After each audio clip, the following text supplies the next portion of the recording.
Eileo guys, and welcome back. In today's video, we finally have what is probably one of the most requested things, especially of this year, which is my just my review of my account. Hopefully I will try and be as unbiased as possible, even though it's my account and I should know it better than anyone. And I think it's been 2 years since I've last done this, so it's been quite a bit of time since the original, I think, 5 videos that I did. But obviously this is just one video altogether. But let me stop talking about this and let's go ahead and get right into it. Yikers! Alright, so right before we dive into the mod box, I figured I would do a quick tour of pretty much what I'm working with right here, just so you guys can see what I have. Obviously you can see gold right here and Astro Gems. Not that many Astro Gems with all the summoning that I've done. But if we head over here to the Super Laboratory, we'll see that I have 122 fire stones, nearly 150 water stones, 118 wood stones, working on some light and darks because those are obviously more important to me than these guys, because if not I would have spent these already. But long story short, there hasn't really been that many RGBs that I really care about super evoing at this point in time. Next up though, I do believe it's the shop over here. I don't have that chip, but there is a 5th anniversary package that I purchased. Nothing else, doesn't really matter. There's nothing that I purchased. But moving over to crystals, I'm sitting at 6,294. I did buy one skill book and obviously I didn't get what I wanted, but we won't talk about that. For my league points though, I'm nearly at 3K. I personally am saving up for this Holy Gleam right here. Obviously it's going to reset before I can get the Holy Gleam, but I'm saving up for the Holy Gleam, even though I highly recommend that you guys don't really do so, just for the simple fact that I'm fine with not having excessive Nat 5s at the moment, because I'm trying to get my Dark Venuses, which are Evo 1 to Evo 2 ASAP. So this isn't a super duper quick method, but it is a easy method nonetheless that will help hopefully speed up that process, even by maybe 2 or 3 gleams once things are all said and done with. But I would honestly just recommend maybe sticking to the Heroic Secret Egg. If you want to get scammed like me, feel free to choose that, but the Heroic Secret Egg is probably your safest bet for literally any player out there. But that's pretty much all that I ever buy from here. The rest of the stuff, I don't really need to buy energy. Even if I have league points, why would I buy energy if I can just log out the game and do something else? And then moving forward though, my clan points, I'm sitting at 19,000. I was thinking of doing like a Siegfried summon video and just like feeding all my Siegfrieds in their natural state to other Siegfrieds to get them to Evo 3, but I have not done that yet. I'm still debating on that, because if not, I could summon all of those and still use those as like rebirth mons too. So it's like I could technically get a free, you know, Evo 3 Griffin out of it or something like that. But that is pretty much it. We can go over here to the summon tab as well. As you can see, I have a whole bunch of eggs. I just did a recent video of me opening up like over 1,200 eggs. I think it was 1,300 actually, which is my second time of doing so. So if you haven't seen either one of those two, please check it out. But yeah, I don't have any extravagant things. I don't keep eggs like this because obviously this came from the anniversary at the time that I'm recording this video, but these will be gone and you'll see what I have for the light and dark mods. But still, I don't keep any of these eggs because I don't want to have any feeling of hope when all I know is I'll instantly get despair. So I try to open them up immediately, get my sadness out the way, and move on. Soul stones wise though, I have all of these guys that I never use. Flora, there's Gemini, Gatito, Pebble, Wendigos. I'm really done. I'm done with fusions unless they introduce another one. There's Chloe's. Yeah, everything. Imperato. No, I don't have any Imperato at Evo 3. I know, shocking. I haven't really been putting my Holy Gleams into them. And then, yeah, I just have just a ton. Which, there's Beetle? Soul Stones? I forgot that was even a thing, dude. Yeah, I have like all the soul stones in the game, dude. 100% all the soul stones. Literally every Astromon in the game that I have. And here's the Nat 5s from the Hero Dungeon that I just never summon, because why summon them if I don't really need them? And here's the ones that I've had at some point in time, and Poor Shadow stuck at 58 out of 100. But you guys, let's go ahead and dive right into my Mon box after I've gotten all that lovely stuff out the way here. Now, it was requested in the video to do it, I think it was it by kinds or something? One guy said you have to do it by kinds, but I can't do that, man. I can't even do attack. To me, this option right here doesn't exist. This option doesn't exist unless I'm trying to find something really quickly. This option, this is my option right here. This one doesn't exist either. And then obviously recent, if I want to get rid of some fodder, then that one exists. But this is what I'm gonna roll with. So if you don't like it, make sure you like and subscribe to the channel, and I will see you later. But let's go ahead and dive right into it from the top. So we're starting over here with my Fire Eileo. Do I use my Fire Eileo? No. Did I use him at some point in time? Yes. But he's on a ruin set right here. He's sitting at 99% crit rate, literally no resist at all, trinkets, he has books, super evolution, and let's take a look at his gems over here. So on the Gem of Ruin set, he has a 21% attack gem up there, 21 crit rate attack gem. Then he has another attack gem of 14% crit rate, and then he has a crit rate gem with 22% defense and some garbage subs. So nothing extravagant, but for a mon that I don't use, I think it's perfectly fine. He'll probably get robbed one day, but that day has not come yet. Moving forward though, we have Fire Miho. She just exists. Once again, she's probably used less than Fire Eileo, just because she isn't really my favorite mon at all. I really just super evoed her for the gems, but she's on this intuition set. She's rocking 111% crit rate, like decent attack. Defense does not exist, HP does not exist, so yeah. But she's fully booked up and super evoed. But she has an attack gem with 20.5% defense and 13.5% crit rate. A crit rate gem with 9% resist and 14% HP, and then another attack gem with 13.5% crit rate. Very mediocre build, but I don't use her, so it does not matter to me. Moving forward though, we do have Fire Vic, who I do use. She is currently on a broken set, but she is rocking 85% resist, fully booked up, and super evoed of course. And let's take a look at her gem. So she has a defense gem with 23% resist. She has an HP gem with 25% resist. And then she has another defense gem with 25% resist. So I could change that to HP defense.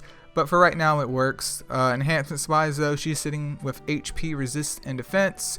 I obviously have not finished her at all. But I mean, she serves her job well. And it is what it is. And then moving forward, we have my Fire Siegfried, which no, I don't use them either. You'll find that I don't really use a lot of the RGB mons outside of like Titan mons, because once you get certain mons, the other ones are not irrelevant, but just, yeah. But anyways, he has a crit rate gem on him. This one's 45.8%, so no 54% action, sadly. But it does have a 12.5% attack sub, followed by another attack gem with 18% crit damage and no crit rate on that. And then another attack gem with 14% crit damage. So not terrible. I mean, he's sitting at 65% crit rate, which is terrible, but not terrible because he's not crit reliant.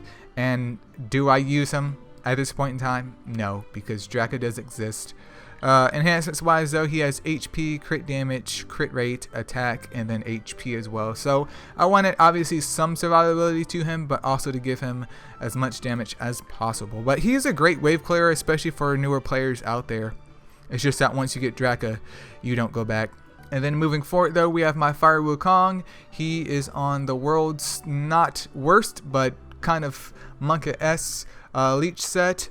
And let's take a look at him. Unfortunately, no books, which is pretty sad. But he's sitting at 52% resist, and what is that? 58% crit rate. So a little bit cringe. So for his Gem of Leech set, he has an attack gem with 21.5% crit rate, a little bit of resist and crit damage. There's another attack gem with 18.5% crit rate with 5% resist. And then there's another attack gem with 11.5% defense and 7% crit damage, but nothing too spicy on it. There's no crit rate on that. Hopefully that will change one day, but enhancements wise though, there's crit damage, there's attack, defense, crit rate, and also some resist. So nothing too spicy, but once again, I'm not sure why I chose to do defense plus instead of like HP percentage, but that could always be changed. There goes one of the boys. Moving on to the next one though, we have this guy over here on a broken set, almost to a complete ruin set. I'm sure if I robbed like Leo or somebody, I could do it. So maybe I should do it after this video. But he's sitting at, what is that, 38% resist and 101% crit rate on a broken set. So let's take a look at these gems right here. So there's an attack gem with a little bit of crit damage and resist and 23% crit rate, followed by a crit rate gem with 15% defense, nothing extravagant. And then also another attack gem with 13.5% crit rate and 21% defense, as well as 10% HP. So kind of a balanced ruin gem right there. Enhancements wise though, he has crit damage, defense, HP, flat attack, and then crit resist. So I mean, it is what it is. He needs to be redone, but yeah, those enhancements are terrible, but I'm keeping it 100% with you guys. 100%. But moving forward though, we have my Fire Shinobi, 1 out of 55 million. I can dump another book into him because that was a book that I got, which I stated earlier about me using a little bit of crystals to get a book, which was Shinobi. But anyways, he's on an intuition set. He's rocking 106% crit rate and then 56% resist. And let's take a look at his gems. So he has an attack gem with 11% crit rate, 12% defense, and 16% resist, followed by a crit damage gem with 12.5% crit rate. And then he also has a crit rate gem with 13% resist, 18% attack, and then 5% HP. So kind of low. I would say that is kind of low, especially with it being on an intuition set with a crit rate gem, but his damage is fine. Enhancements wise though, there's crit damage, HP, attack, defense, crit rate, and attack. So kind of a mix in between of everything right there. Once again, for some hopefully more survivability while getting some damage out of him. Not the world's best, but it works at this point in time. And then moving forward is my Fire Mowgli. I'm not going to really get into her because she's literally just here.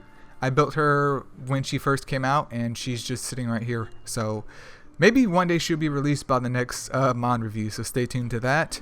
Next up though is my Fire Yuki, who does get some Titans use right now. She's not fully booked up yet, which I can't explain. You'll see later in the video as to why she's not fully booked up. But anyways, she's on this lovely set right here, which I forgot the name of because no one ever uses it. But she's sitting at 79% resist, and that's pretty much the only thing extravagant about her. But it's the gem of tenacity set. So she has a defense gem with 20% crit rate and 22% resist. There's another defense gem with 22% resist, and then there is another defense gem with 15% resist. So she's triple defense for whatever reason. I have no explanation for this. I mean, she could use some HP for sure, but she's triple defense for right now. I actually don't think she's in use for my Titans team anymore. Yeah, I don't think she's in use for them anymore. Maybe if I remember, I'll take a screenshot of my current Titans team setup. But yeah, I don't think she's used anymore. Fire Sandwraith, once again, he was used in Titans at some point in time, but he got dropped as well. There's Fire Cupid, who once again is no longer used in Titans, but we'll take a look at him anyways because he is triple square master race.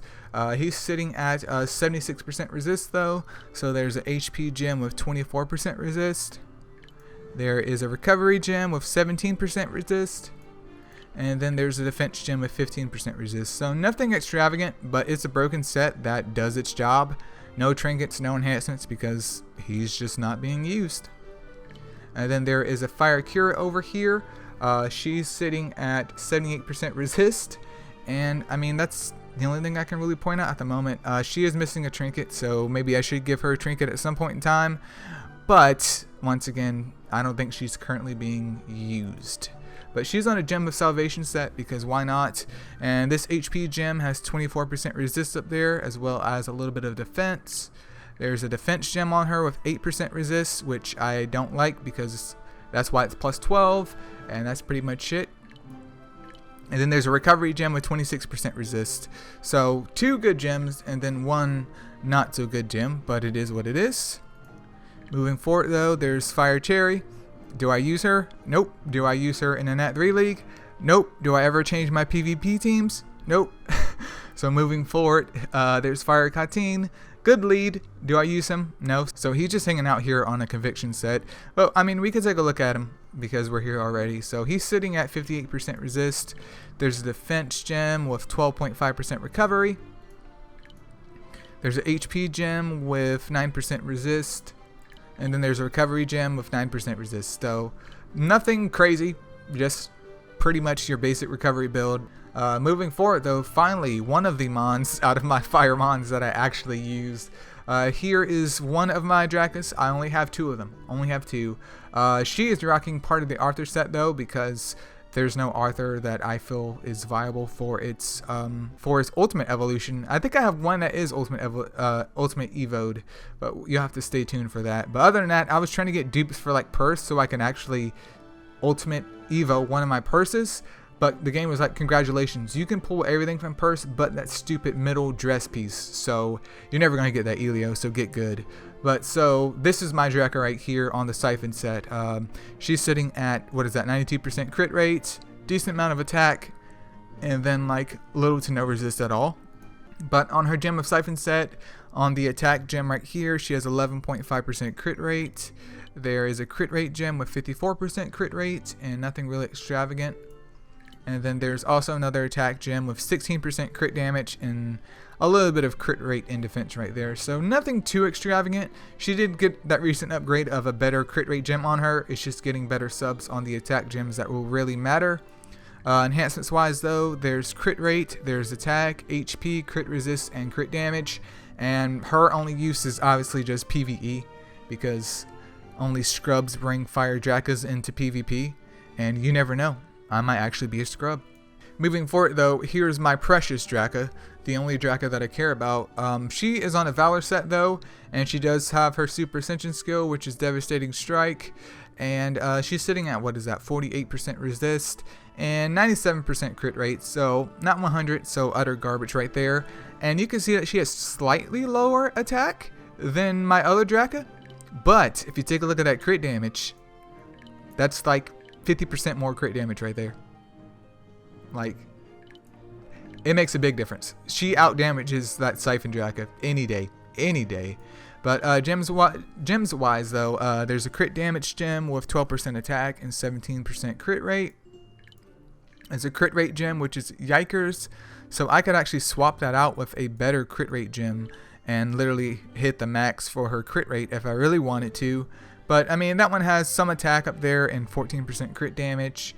And then there's an attack gem with 13% crit rate and then 15% resist. So she's on a crit damage, crit rate, attack build. Obviously, crit rate, attack can work, and also crit damage, attack would be even better. But right now, I am debating on like just giving her maybe like a Siphon set, because that would possibly make my Golems B15 team a lot more stable with my current setup.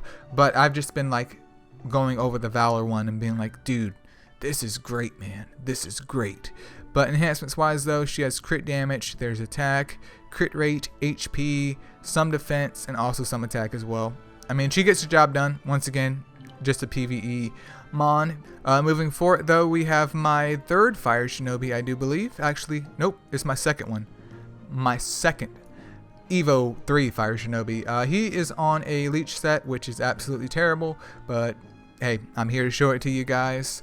And he's sitting at, what is that, 39% resist and then 52% crit rate. So he has an attack gem with 16% crit rate, another attack gem of 13.5% crit rate, as well as 19.5% defense and a little bit of resist, and then a crit damage gem with 16.5% attack and 12% crit rate. So I'm trying to do crit rate, attack, but obviously if he crits, everything's good. If he doesn't crit, it is terrible, absolutely terrible. But yeah, there's him on a terrible leech set, so don't copy what you see here. But he has crit resist, HP, and crit damage, so I never got around to finishing off his enhancements, but maybe that will happen one day. Moving forth to my third Evo 3 Fire Shinobi though. This guy's once again is fully enhanced, and he's on a broken set, rocking 55% resist and a 107% crit rate. So there's a crit rate gem with 14.5% attack up there. There's an attack gem with 20.5% crit rate and 9% resist. And then there's a crit damage gem with 16% resist and then 13% crit rate. So as you guys can see right here, I have done a crit rate, crit damage, attack build once again. But don't at me, man. Don't at me. Enhancements wise though, there's crit rate, HP, attack, and then also some crit damage. So I mean, pretty standard right there. Nothing too extravagant. There's Fire Incubus, who I thought I released him, but he was sitting in my storage. I did pull him out though for my Wood Titan composition for right now. So he's here hanging out. One day maybe I'll get to fully booking him up and getting him enhancements, but for right now he's chilling. He's sitting at a whopping 32% resist and then 94% crit rate. He's triple square master race, so let's go ahead and dive right into these gems. So he has a crit rate gem with 29% defense up there. He has an attack gem with 14.5% crit rate and 13% HP. And then he has an HP gem with 15% crit rate and a little bit of attack and crit damage. So I tried to give him some survivability while also giving him some damage, even though his attack isn't that great. So yeah, that's pretty much it. Like, there was a long point in time before his recent change where I just wasn't using him, but his change is for the better, even if I'm not a big fan of the Incubuses, other than Wood though.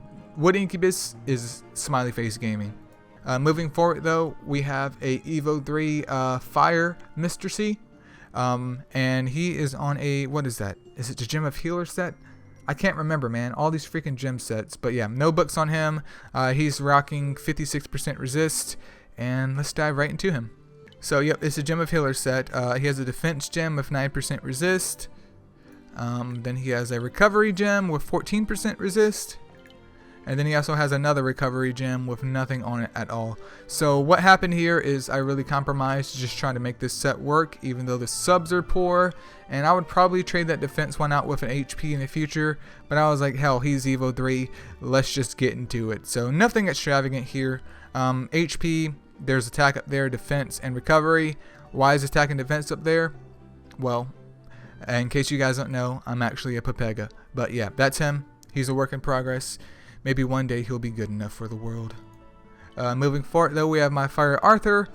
He is on an Intuition set. It just worked out that way, and he's rocking 85% resist. Do I use him? No. He's just hanging out, man. But let's take a look at the gems though, because 85% resist and 77% crit rate. So he has an HP gem with 20.5% crit rate and 22% resist. He has another HP gem with 27% resist and 7% crit rate. And then he has a defense gem with 17% resist, 13% crit damage, and 19.5% crit rate. So HP defense, I do believe. And he's getting some damage, even though his attack stat really isn't that high, especially due to the subs that he has. He's getting some damage, which is kind of weird, but it doesn't really hurt him because even though I built him defensively, he's still able to do his job as a defensively built mon. So added attack is just, you know, icing on the cake at this point. But yep, that's him. There's no enhancements on him or anything either. So yeah, that's it. I don't even think his trinkets are... Okay, that one's done. Yeah, his trinkets aren't even like messed with at all. Moving on though, we have Fire Verde. She was in use at one point in time, but she has been retired. Then we have one of two of my Fire Pixies. She is on a Gem of Vitality set, and she is rocking 77% resist. So let's take a look at her. So she has an HP gem of 19% resist. She has a defense gem of 17% recovery and 12% resist. And then she also has another defense gem with 17% resist. So she does get that recovery bonus because of her gem set though. So 25% boost into her recovery, and HP defense for obviously some survivability. Her books are work in progress, and maybe one day they will be done. Enhancements wise though, there's recovery, HP, and then resist. So here's my second Fire Kira, which I do not use. And yeah, she's just here hanging out. Next is my other Fire Pixie. She's on the Gem of Vitality set as well. I'm not sure why I only put one book into both of them, and they both somehow went to defense up, but yeah, we won't talk about that. But anyway, she has an HP Gem of Vitality with 17.5% recovery, 6% resist. There's another HP Gem of 13% resist. And then there's the Defense Gem of 19% resist and a little bit of recovery. So yeah, that's pretty much her. No enhancements either. Yeah, moving on. So we have an Evo 2 Fire Poseidon. One day he will be Evo 3 after I stop using gleams on other mons, but we won't talk about that. But anyways, he's on a Ruin set and he's rocking 52% resist and a 99% crit rate. So let's take a look at these gems. So he has a 14.8% crit rate gem with 12% attack, 12% resist, and then 12% crit damage. So obviously I could hit max if I switch it out with a different Ruin gem of crit rate. Obviously it would need to be the 6-star version, but maybe I'll do that after the video. I'm not sure. And then there's an attack gem of Ruin with 18% crit rate and 12% resist. And once again, another attack gem with 17.5% crit rate, but nothing else extravagant up there, but he gets the job done. Obviously getting him to Evo 3 would help his survivability massively, and that is my hope sometime in the future here. But enhancements wise though, he has crit rate, crit damage, attack, defense, and then there's also HP. And obviously for the last slot, I want that attack percentage to get some more damage out of him, hopefully one day. And then moving forward, this is my second Wukong? No, this is my third. Yeah, this is my third Wukong over here. He's rocking a broken set as well. He's sitting at 47% resist and 102% crit rate. So let's take a look at his gems. He has an attack gem of 17.5% crit rate. He has a crit rate gem of 15% attack and 14% defense. And then he has another attack gem with 11.5% crit rate and 20% resist. So nothing too extravagant. He's a work in progress right here. He's only Evo 2, so I'm not expecting the world out of him at this point in time, because one day he will be Evo 3. But I don't know when that day will come. Moving forward though, here is another Fire Shinobi. This one's Triple Square Master Race. Not the best setup right there, because he lacks the ability to have some crit damage, but there is a gem slot converter if I ever felt the need to use that on him, which we got from the anniversary. But he's sitting at 98% crit rate and then nearly 70% resist. So he has an attack gem with 8% resist, 15% defense, and 13% crit rate. He has another attack gem with 12% crit damage and 12.5% crit rate. And then he has a crit rate gem with 23% resist. So pretty standard build of crit rate attack on Ruin. So nothing extravagant, but yeah, he's a work in progress. Enhancements wise though, there's attack, crit damage, resist, attack, crit rate, and some flat defense. Yeah. Moving forward though, here is another Fire Shinobi. I went like enhancement crazy on the Fire Shinobis when I will probably end up feeding one to the other ones here in the near future, because these gem slots just don't work out, and I do have ones that have squares on them. So missing out on enhancements isn't that big of a deal, because I can literally take off the trinkets and the gems. And yeah, I wasted essence, but come on, it's a video game, you guys. But anyways, this one's sitting at 100% crit rate on a Gem of Ruin set, and he also has 61% resist. So there's a crit rate gem of 9% resist. There's an attack gem of 24% resist, a little bit of HP and defense, and 15% crit rate. And then there's another attack gem with 11% crit rate. So once again, pretty standard here. Enhancements wise though, there's HP, crit damage, crit rate, some more attack, and then some defense as well. And I could super send him, but I'm not going to at this point in time. Moving forward though is my second Fire Poseidon, once again at Evo 2. He is rocking a broken set at the moment, but he's sitting at a whopping, you guys, 34% resist, and then once again 99% crit rate, which is 100% Sag. Let's take a look at these gems though. So he has a crit rate gem of 9% resist and 20.5% attack. He has an attack gem with 5% defense and resist, and also 16% crit rate. And then he has a crit damage gem with 19% crit rate. So crit rate, crit damage, attack. Nothing too extravagant, but as you can see right there with that attack stat, it would be a lot better if he was Evo 3. And then enhancements wise though, he has crit damage, attack, and then HP at the moment. Moving forward though, here is Shinobi number 5? Nope, this is Shinobi number 6 if I'm counting correctly. But he's on the Gem of Ruin set as well. He's rocking 40% resist and 88% crit rate, so maybe one day he'll get there. But this would definitely be one that I keep because he has what I prefer from my gem slots. So there's a Gem of Ruin set, and there's a crit rate gem with 15% resist and 6.5% attack. There's a crit damage gem with no crit rate at all, which is pretty sad because there's one right here, which I could literally just change on the fly. So I'm gonna do that. So now he's sitting at 94% crit rate. And then there's an attack gem with 12.5% defense and 12% crit rate. So work in progress, but he's rocking crit damage, attack, crit rate. So maybe one day he'll get there, especially once his other brothers are sacrificed, once I decide to do that. But enhancements wise though, there's crit rate, crit damage, attack, HP, and then some more HP and attack. He's also missing the trinket too, so I need to get on that one day. Here's my second Mr. C right here. He's rocking 58% resist, and he's on, what is that, the Gem of Salvation, I do believe. His trinkets, he needs trinkets. I will take care of that very, very shortly. By very, very shortly, I mean never. But yeah, Gem of Salvation set. He has an HP gem with 15% resist and 12.5% recovery. He also has a recovery gem with 6% resist. And then he has another recovery gem with 17% resist and 13.5% defense. So trinkets and enhancements are definitely needed if I want to take care of his lack of stats in the other department, especially his defense. But yeah, one day he will get there, especially once he's Evo 3 and a lot beefier. And then the rest of these guys over here are either mons that will be Titan mons in the future, which I need glimpse for, or they're going to be fed to something else. Like the Wukong, obviously I want to use him in the future, I just gave him whatever.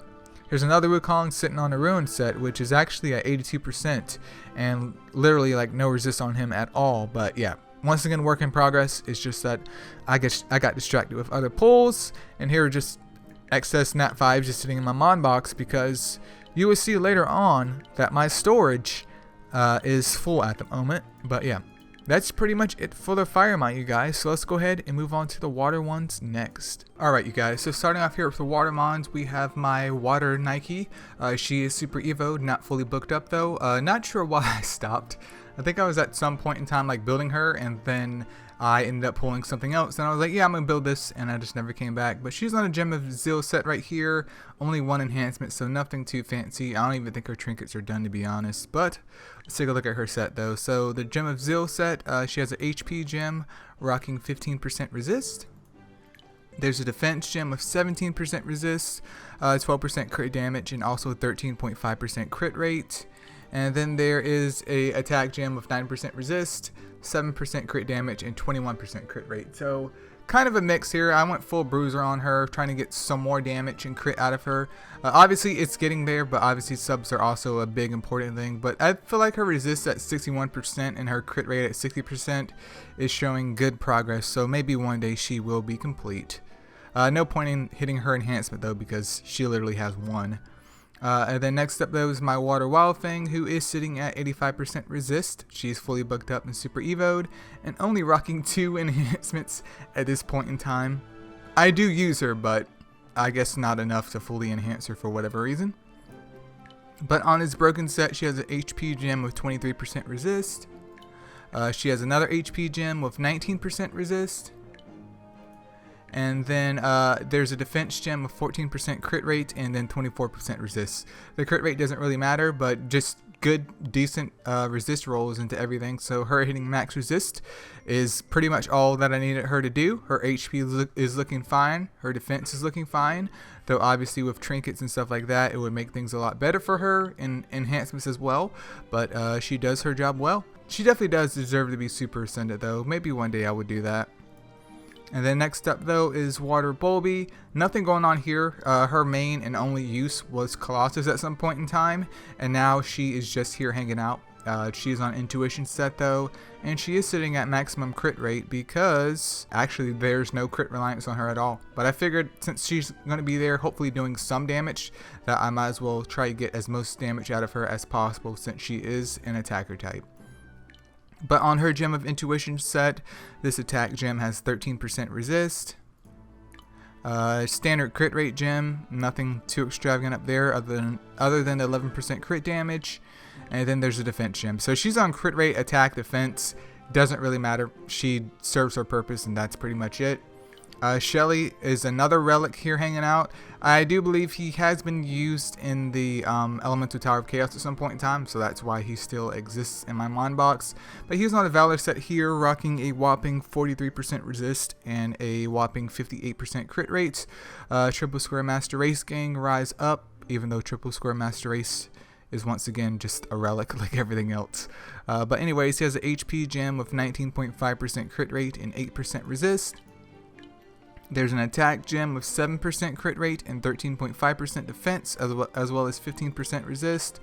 And then there's a defense gem with 21% resist. So once again, Bruiser trying to get some damage out of him, even though damage doesn't really exist for him, since his main selling point is defense down. But yeah, I mean, look at his trinkets. You can see how much I give any cares about that Water Shelly. Moving forward though is my Water Hades here with his 2 enhancements as well. As you guys can see, I have enhancements issues until we scroll down to the bottom. But he is on a intuition set as well. He's sitting at a 47% resist as well as 87% crit rate. So he has an attack gem of 7% resist up there and 22% crit rate. There's another attack gem with 10.9% defense, 7% resist, and 17.5% crit rate. And then there is another attack gem with 17% crit rate and 6% resist. So what is that? Attack. He is on triple attack, yeah. So triple attack. I mean, literally no HP at all, but triple attack with 87% crit rate. I'm sure with another good roll into a gem, I could hopefully replace that and hopefully get near max crit rate. But that's what he's on, even though his main job is debuffing. I was like, I'll get some damage out of him since he's not that super duper amazing. But enhancements wise, he literally just has attack on him right now. Like, that's it. No judging. No judging. Then here's Water Mona right here. She literally has no gems at all. I don't use her. She's just here hanging out. I'm not sure what I would do with her, but she has a costume on her. That's pretty much all I could say. And then there's Water Sandwraith over here. This bad boy is fully booked up.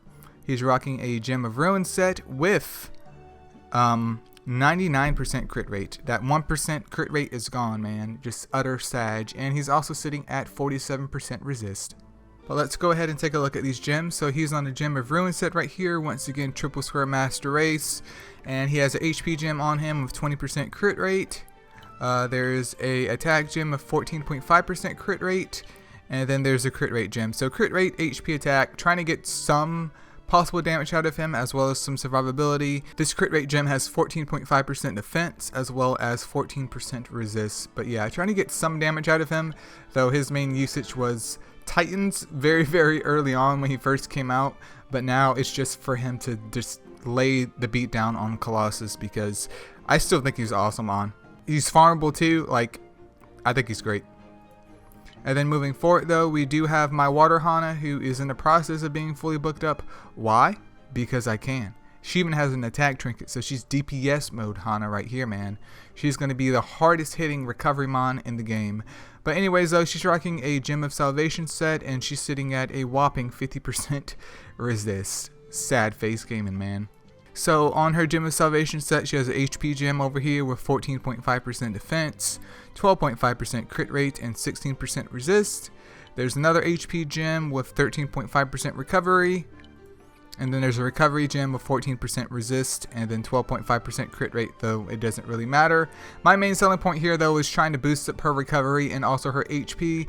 And you may be wondering why do I even have her? Why is she even sitting in my mon box? And hopefully I'll get her super evoed, which I could actually do right now if I do recall off my Superstone account. But the reason why is because she's usable in B15. I wanted to try her out, and congratulations. It's true. You can use her as a resistance downer / healer in B15. So if you don't have a Water Hana, go ahead and think about picking one up.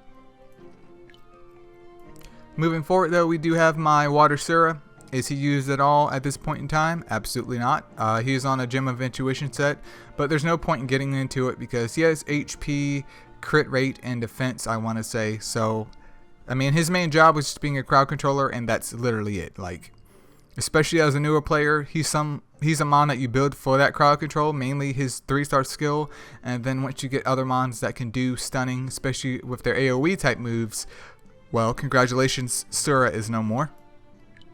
Then also here's my Water Bell Pup. Water Bell Pup does have some action in Titan, so if you don't have one, you need to go and pick one up. But my Water Bell Pup, even though it has no trinkets or enhancements, is sitting at a whopping 59% resist. And let's take a look at these gems.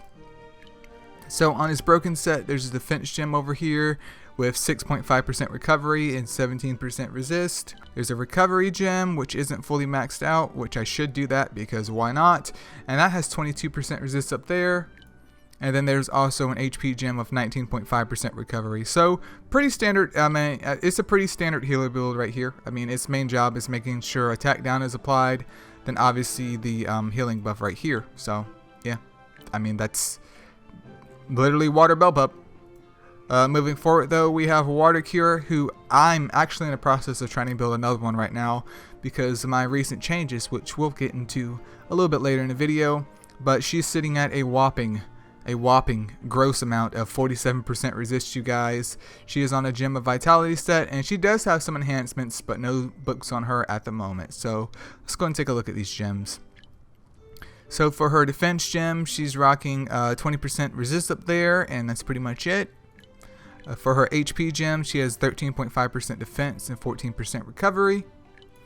And then for her last gem, which is a recovery gem, she has 7% resist, and the rest doesn't matter because her main job is number 1, rocking that amazing lead, and then number 2 is obviously doing exposed weakness and attack up. It's just, yeah, she has to be the greatest like RGB healer in the game, dude. Like seriously, if you don't have a Water Cure or you don't have even 2 Water Cures, you need to go ahead, pause this video, build her, come back and finish it up.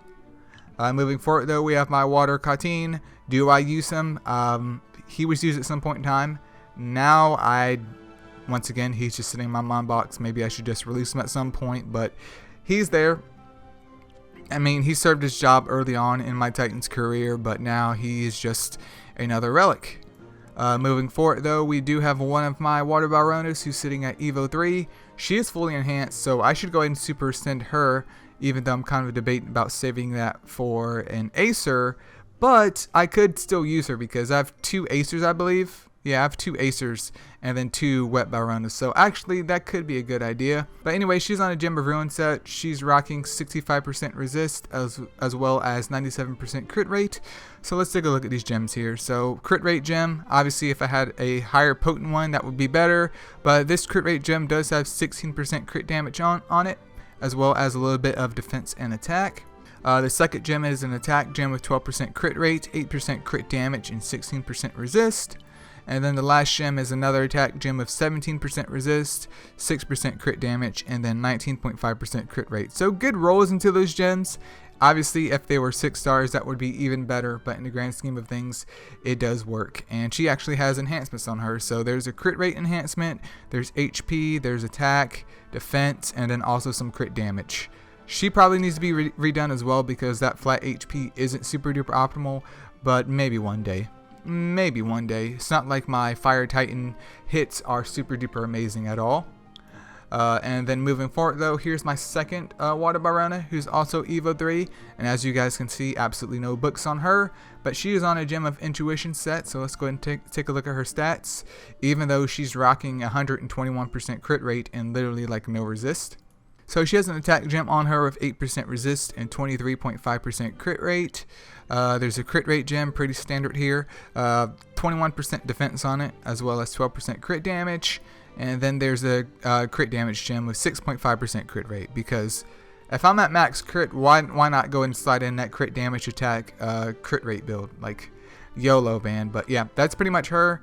Enhancements wise though, there's HP, crit rate, attack, defense, crit damage. This obviously needs to be redone because this is just not optimal considering she's over the max crit rate limit. So this is literally a wasted slot. But maybe one day that will happen after some other things. And then next up though is my Water Indy. He's on a leech set. He's been on a leech set I think since the first account review, and for whatever reason I just enjoy having him on it.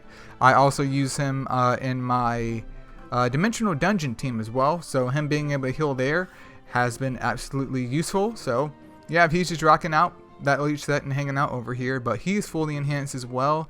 And let's take a look at this gem set, because he's sitting at a 51% amount for his resist as well as 81% crit rate. So there's defense gem of 16.5% crit rate up there and 11% attack. Obviously I could swap this out with maybe like an attack gem if I ever got good subs on it. He does have a crit rate gem with 16% resist, and then there's an attack gem with literally nothing good on it at all. Do I have something to replace that one with? Probably not. Yeah. So that's my situation right there. He needs better leech gems if I'm going to have him on leech. I'm not saying to run him on leech. I'm not saying. I put him up there because number one, it's a video game. Number two, do whatever you like. And number three, it makes me happy, and that's all that matters. But let's take a look at the enhancements. So he has attack, defense, crit damage, resist, HP, and then some more attack. So I mean, pretty standard. They're trying to get some damage out of him while also maintaining his stats to be just as potent as possible for survivability. But yeah, that's my Water Indy in a nutshell, at least my Evo 3 one. And then follow up after that though is my baby girl Water Artemis, who's rocking a Valor set. She's sitting at 62% resist as well as 58% crit rate. And let's take a look at these gems. She does have one book into her, but that doesn't really matter because it slightly raises up her stat damage, and that's literally it. So she has an HP gem with 20.5% crit rate up there. She has an attack gem with 7% resist and 19% crit rate. And then she also has another attack gem with 20% resist, and that's pretty much it. So nothing too extravagant. Obviously higher crit rate would be good, and higher resist is always a good thing too. But I mean, she does her job for now. Her main use was B11. I haven't really tested her in B15, but I should do that in the future. But really good tapper. I've been using her since B10 and had 100% no complaints, 100% no regrets going forward using like HP attack on Valor on her in B10 and B11. She survives just fine. If yours is dying, your wave clears probably suck, but that's why I'm here to help. Anyways though, she has an HP enhancement on her. There's defense, also attack, followed by resist, crit rate, and crit damage. I could do a flat attack up there too, but with her being a sapper, and I mean, her attack stat isn't super duper bad, but in the grand scheme of things, is it going to change a lot? Probably not. Then next up though is my Water Purse, who is not fully enhanced either. I mean, it is what it is, but she is rocking 85% resist on a Gem of Life set. Pretty standard. I mean, nothing extravagant at all. And let's take a look at the gems. So she has an HP gem with 32% resist up there. She has another HP gem with 22% resist up there. And then the last one is another HP gem of 14% resist. So literally just 3 HP gems with as high as resist as I could possibly roll into them, and I slapped them on her. And that's it. I do use her in my PvP defense, maybe in Clan vs. Clan. Not currently in PvP because I just do terrible stuff in PvP, because why not? But yeah, that's pretty much all that I use her at. She was literally my first Nat 5, which I did mention in my first video too, so there's some sentiment right there, even though at the end of the day she's literally just another Astromon. But very, very useful Mon, and I mean, she gets the job done for now. Maybe in the future I'll get her fully enhanced, but I would love to get her ultimate evolution. However, the game is like, yeah, you're not going to get that metal piece you need for Purse. It's never going to happen, buddy.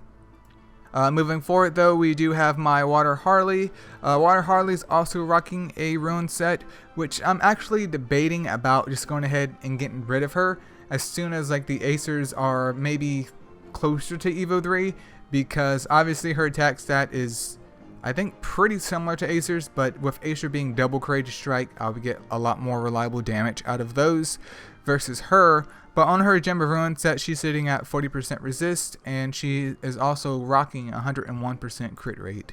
So she has an HP gem on her with 19% crit rate and 13.5% attack. Yeah, that was a compromise. I was like, I want to get her in a Ruin set, but I don't have good enough gems that I want to take from other Mons and put her on it. So yeah, I gave her that bad choice. There's also a crit rate gem with 8% resist, and then a crit damage gem. So this right here is probably how you don't want to build your Harley.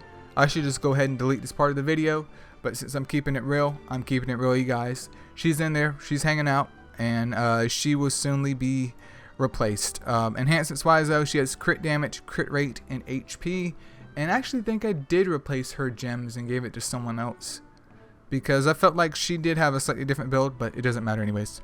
She's going to be dead here pretty soon. If not, she's going to be banished to the Shadow Realm. Moving forward though, we do have my Evo 3 Water Bast.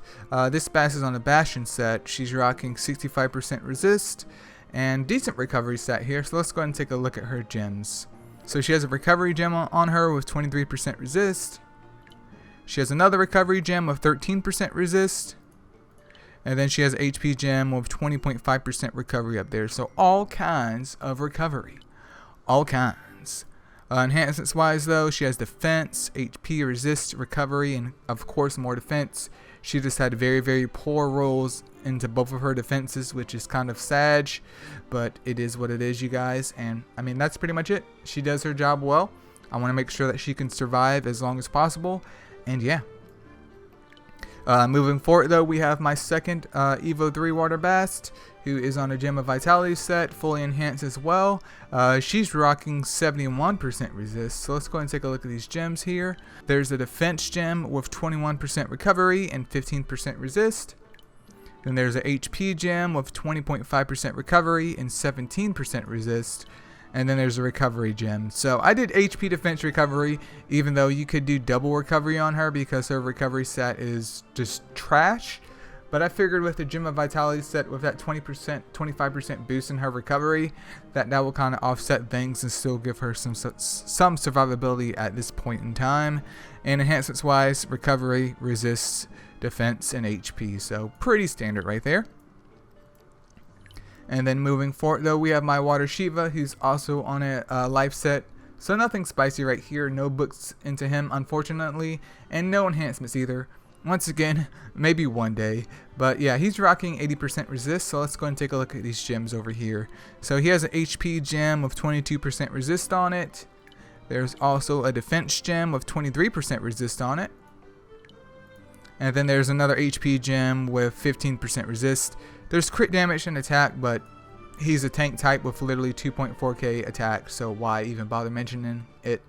But my main goal here was to not only give him a ton of HP, but also some defense, and 80% resist is good enough for me for right now. Solid mon and PvP defense, maybe not like super duper top tier, but considering where he used to be just a joke, he's a lot better than what he was, and yeah, that's it. And then moving forward though, we have my Water Jiangxi. She was something that I was working on, like testing out Curse and seeing how it would work when she first came around, and now she's here hanging out. And I should finish like booking her up and try and do some more Curse action. I just haven't got around to it, which you guys will notice. Eileo, what do you get around to? I get around to a lot of things. It's just not super duper focused on my account because I gotta help people out. You feel me? I got monster reviews. I got account reviews. There's tier lists once every 15 years. There's plenty of stuff going on here. But she's on a broken set. I mean, we could take a look at her gems. Doesn't really matter though. So there's an attack gem with 14.5% crit rate. There's another attack gem of 17% resist and 14% crit rate. And then another attack gem with 24% crit rate. So I was trying to get as much crit rate on her as possible without giving her a crit rate gem, because Curse does not scale off crit rate, not at all. Obviously her critting would be beneficial, but what's hilarious is that she has Curse, but she's a tank type with literally, at Evo 3, 1.8k attack.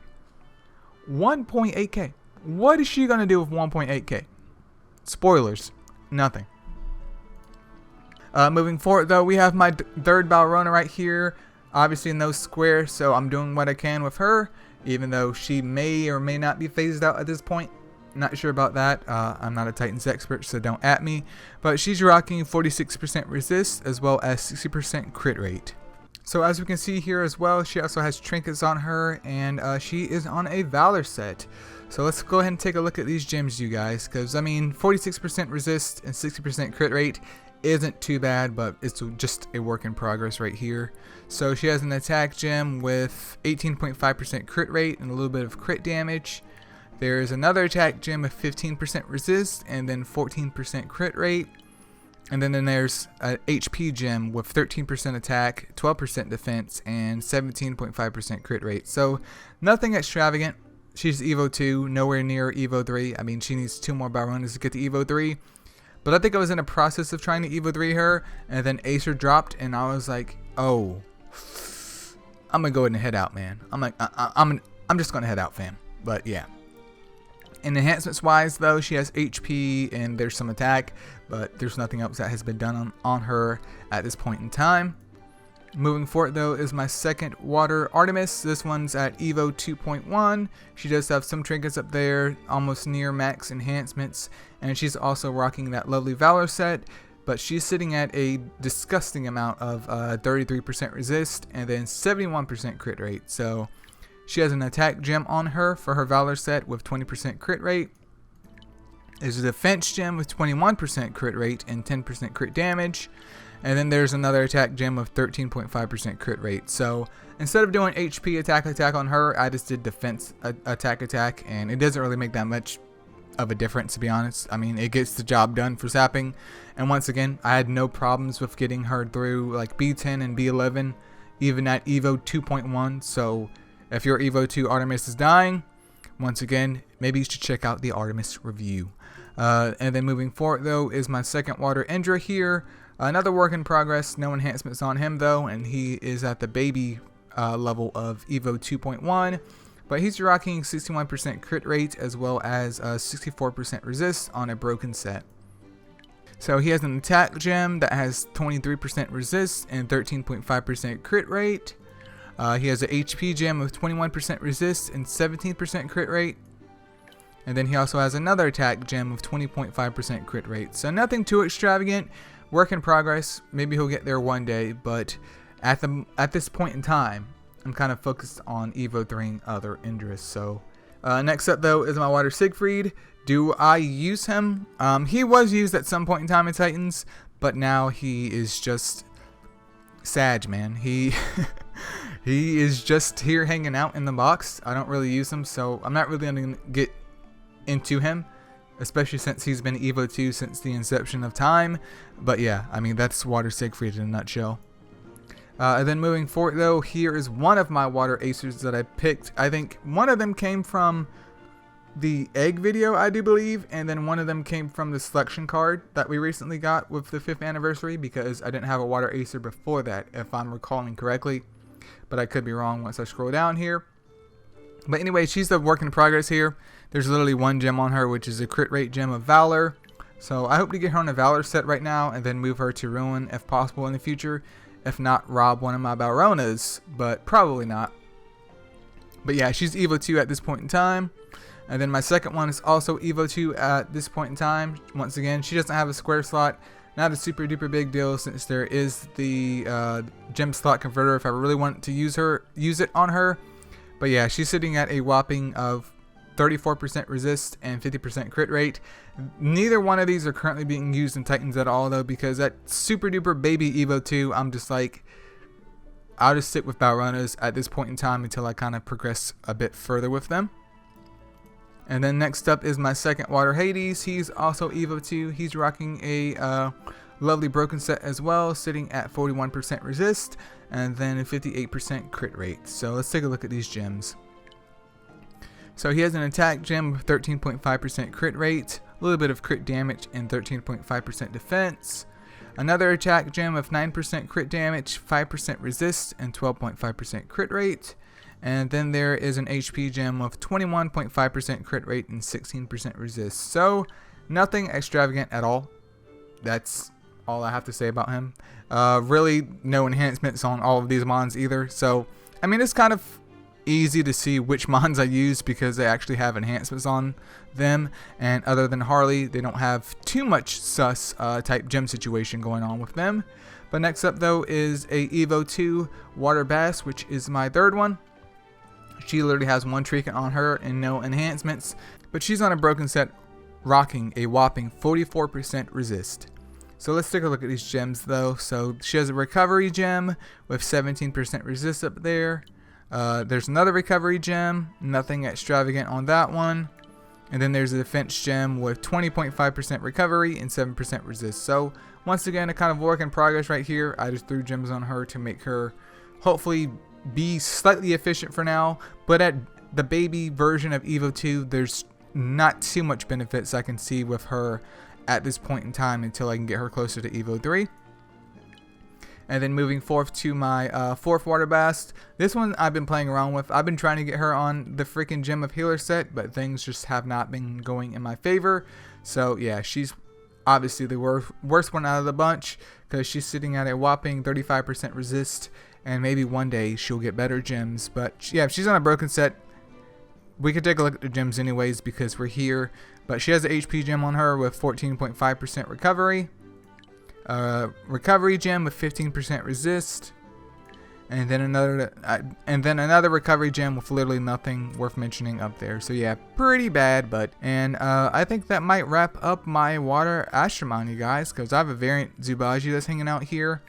I have a Evo 3 water Arthur, which I use my tickets on because I don't have any other Arthurs that I felt like building, at least for science, to get to Evo 3, I do believe. There's also some Valks, Jormungandr, Poseidons, which will get fed, and some more trash sitting over here. There's also a water Scheherazade who I was in the process of building, but obviously I kind of focus on other things. And look, I do have another water Acer, so I do have 3 water Acers. So I must have pulled one at some point in time, and this may be the one that I got from the egg instead. So hey, I'm down for that. I will work on getting her to Evo 2 in the future, maybe in about 3,000 years. But yeah, the rest is just fodder, or variant Nat 4s of that nature. Obviously, water Cura. I'm working on my second water Cura, and that's pretty much it, you guys. So that wraps up the water mons. So next up is the wood mons. Alright, so starting off here with the wood mons, we have my wood Anu. He is on a ruin set, and yes, I know that he's sitting at 87% crit rate, but as you can probably tell, he is one book away from being fully booked up, and he's super evoed, but he has no enhancements on him. And do I use him? No. But since he's here hanging out, why not go ahead and see what he has going on for him at this point in time. So on his Gem of Ruin set, he has a attack gem with 11% crit rate. There's a crit rate gem, nothing extravagant on that one. And then there's just another attack gem with 12% crit rate once again. I could switch gems over to him, but once again, I don't use them. I did in the past, but now it's just this super duper cool Astromon hanging out in my mod box, like a lot of other Astromon. And then moving forward though, we do have my Wood Leo. Wood Leo is sitting at a whopping 72% resist. Don't ask questions why, he literally just is. But yeah, I mean, he doesn't have any books into him, but he is super evoed. I think I did it for the gems, and I was like, this one should be slightly more usable than the water one for whatever reason, and that's what I went with. But anyways, he's on a broken set with that amount of resist, so let's take a look at the gems here. So he has a defense gem with 23% resist. There's an HP gem with 13% resist. And there's another HP gem with 16% resist. So honestly, nothing incredible in terms of his gems, but honestly already at 72% resist, that really isn't that bad. So if you're rocking a broken set, or you don't want to rock a broken set, like, it's literally this easy. I mean, getting the rolls is another thing, but it's literally this easy versus you compromising and putting them on a just garbage full set when you can hit max resist or near max resist on a broken set. And then moving forth though, we have one of my Hanas. This one of course is super evoed, and she's fully booked up. She's rocking, what is that, 55% resist on a Gem of Vitality set. She also has her enhancements action going on here, so we could take a look at those. Defense, resist, recovery, more defense, and HP. And then for her Gem of Vitality gem set here, she's rocking a HP gem of 13% resist, 16.5% defense. There's a recovery gem, nothing extravagant on that one. And then there's also a defense gem with 11% recovery and 16% resist. So nothing super duper amazing at all in my opinion, but it gets the job done. Obviously more resist could be good, and I could kind of tweak out her enhancements if I really wanted to, but I mean, she does her job well. She's super evoed and fully booked up, so I'm happy with that. Moving on next though, here's another Hana, but this one's instead sitting at 63% resist on a broken set. Not really going to get into it just because, I mean, I have plenty of Hanas and I could spend the whole entire account review going over my Hanas when there's just other Astramon to deal with, but she's in the process of being fully booked up. That will come at some point in time. And then we have another Hana over here on the Bastion set, and this one's rocking 64% resist as well. Obviously not max, so you know, don't at me on Discord over that. But yeah, I mean, pretty much similar build here with all of them, if you can tell from her recovery stat. That one does have slightly more recovery than all the other ones though, but it could be due to gems. But this one is fully booked up, and her enhancements are getting there. They're getting there. Alright, and then moving forward though, we have my Wood Zubaji, since I am lacking, I believe, one more Merlin at this point in time. I think I need one more and I'll be satisfied.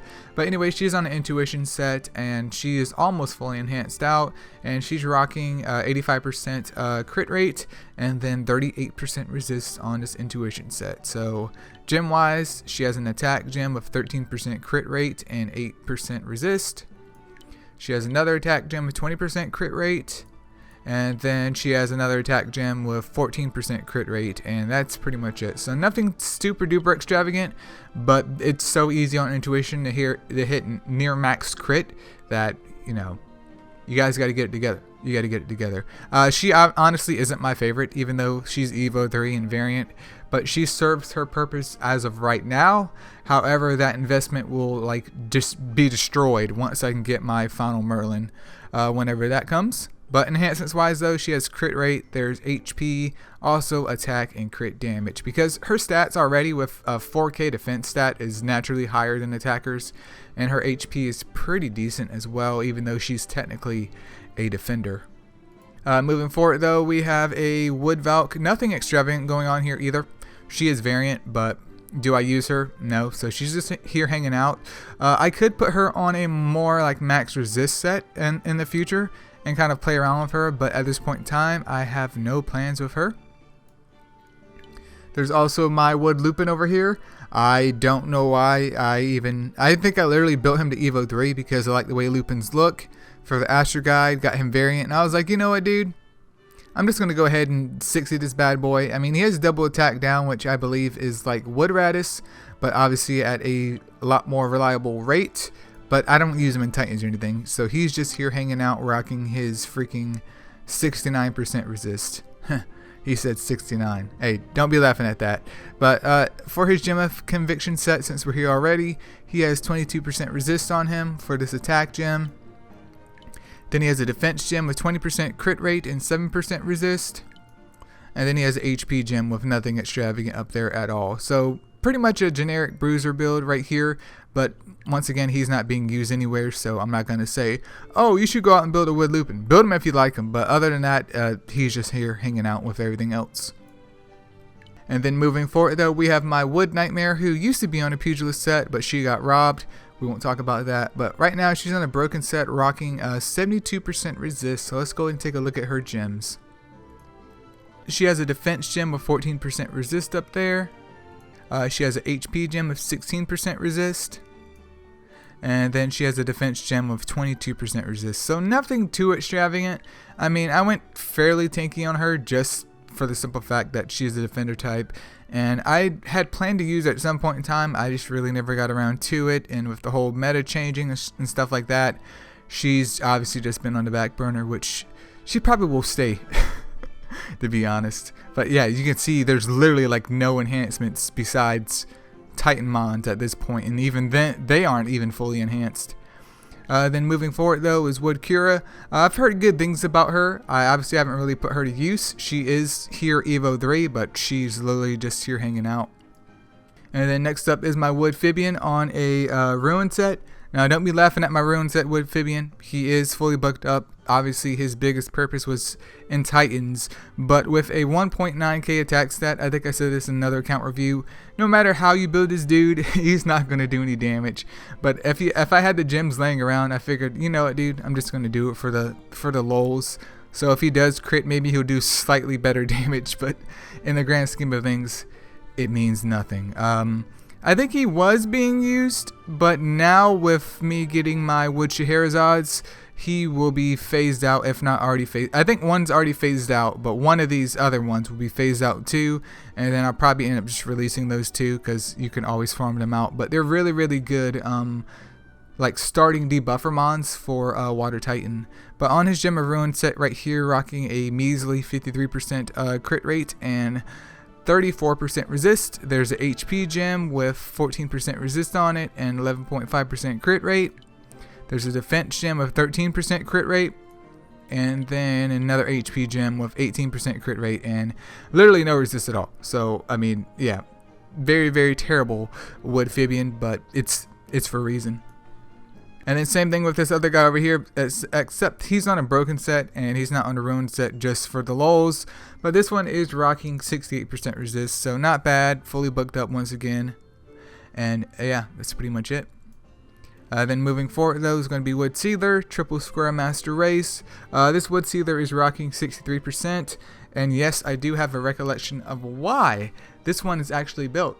The reason why he's built is because of the Elemental Tower of Chaos. I needed another Sapmon that was a wood type, and he was going to take the cake, and I tried to use him, but I found out that his sap is just utter and complete trash. Utter and complete garbage, I tell you. So I ended up using different mons and getting past that stage, but that was his whole reason for existence, and now he's just here taking up a slot in my mon box. So yeah, I mean, we can get into the gems, but as a tank type, we can see right here, it's some HP. There seems to be an attack gem on him and a defense gem as well. But yeah, he's pretty bad. Then up next though is a Wood Grab Bag. She is fully booked up and she's almost at max resist. I was just going balls to the wall with this girl for whatever reason. But yeah, let's take a look at the gems on her Conviction set, because she's rocking 82% resist. So she has an HP gem with 7.5% recovery. There's a defense gem of 19.5% recovery and 26% resist. And then there's a recovery gem of 16% resist. So nothing extravagant, pretty common for a recovery Astromon type build here.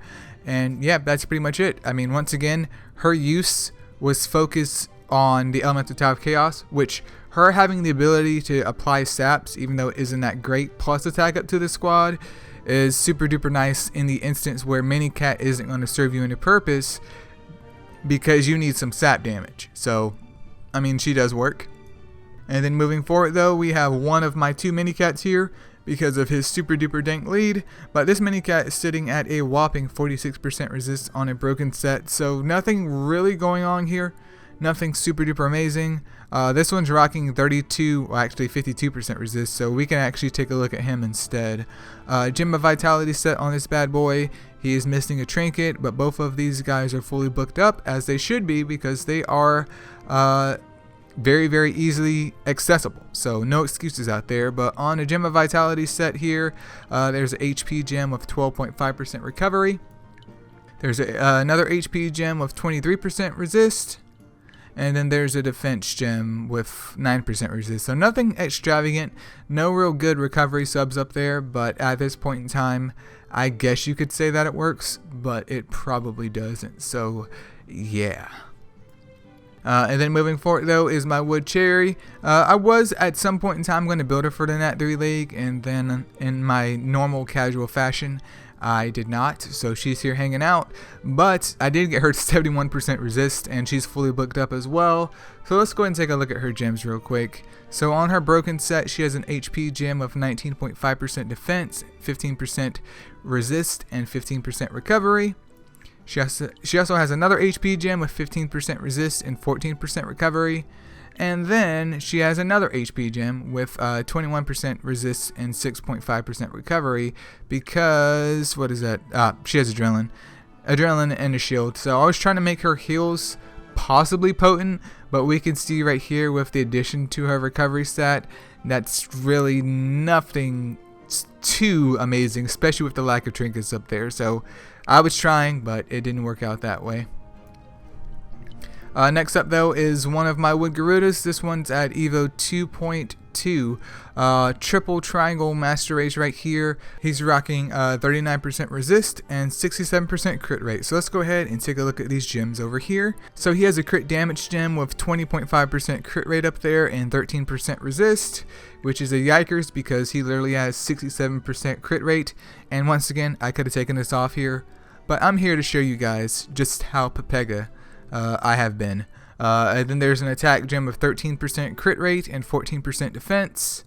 And then there's another attack gem of 23% crit rate and 6% defense. So he could definitely be changed, especially if I'm trying to get some more damage out of him. But with him literally having no trinkets or anything either, I think at this point in time I was holding off until he got to Evo 3. But I honestly can't answer that question. If you're like, Eileo, why is your wood Garuda absolutely Pepega?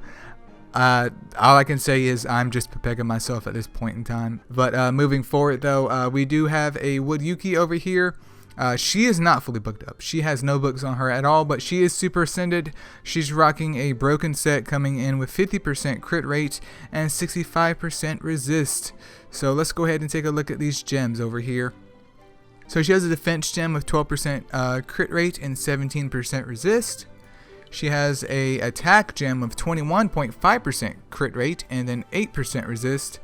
And then she's also rocking a HP gem with 20% resist and 6.5% crit rate. So nothing extravagant.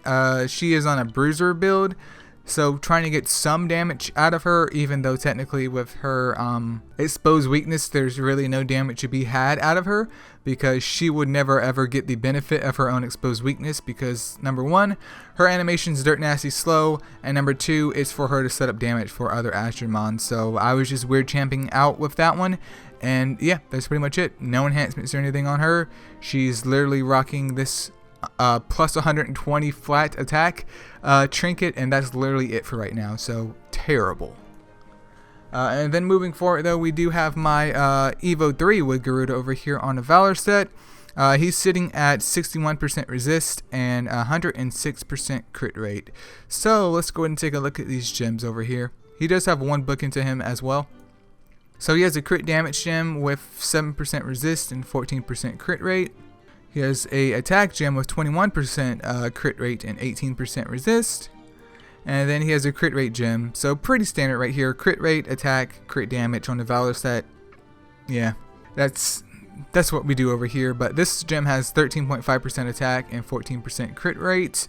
And trinkets up there on that bad boy as well. And enhancements wise, he has attack, there's crit rate, resist, attack, and then also some HP. So I could drop his crit rate down, but that would slightly put him below, depending on how things round, of max crit rate at this point in time. So hopefully in the future, if not, he can be on like a crit damage attack set. Why?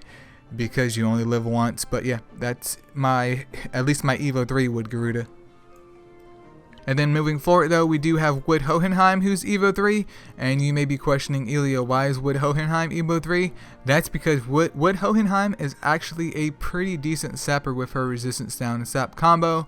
I said this before a long time ago, in case you're new to the whole channel here. You could literally get away with B10 and B11 with a Wood Hohenheim versus having another sapper. So if you're running like Wet Artemis or Fire Purse combined with Wood Hohenheim as your other sapper, then it's actually perfectly fine, because I did some testing in B10 a while ago and I found that her performance versus two sappers with the same exact setup was equal, if not on a slight chance of being slightly faster with her performance, because of her ability to apply resistance down and then also her saps depending on the fight. So if you do have a Wood Hohenheim hanging around, you don't have to Evo 3 her, but Evo 2 should be more than sufficient to get her through B10 and B11, depending on the builds of your other wave clears.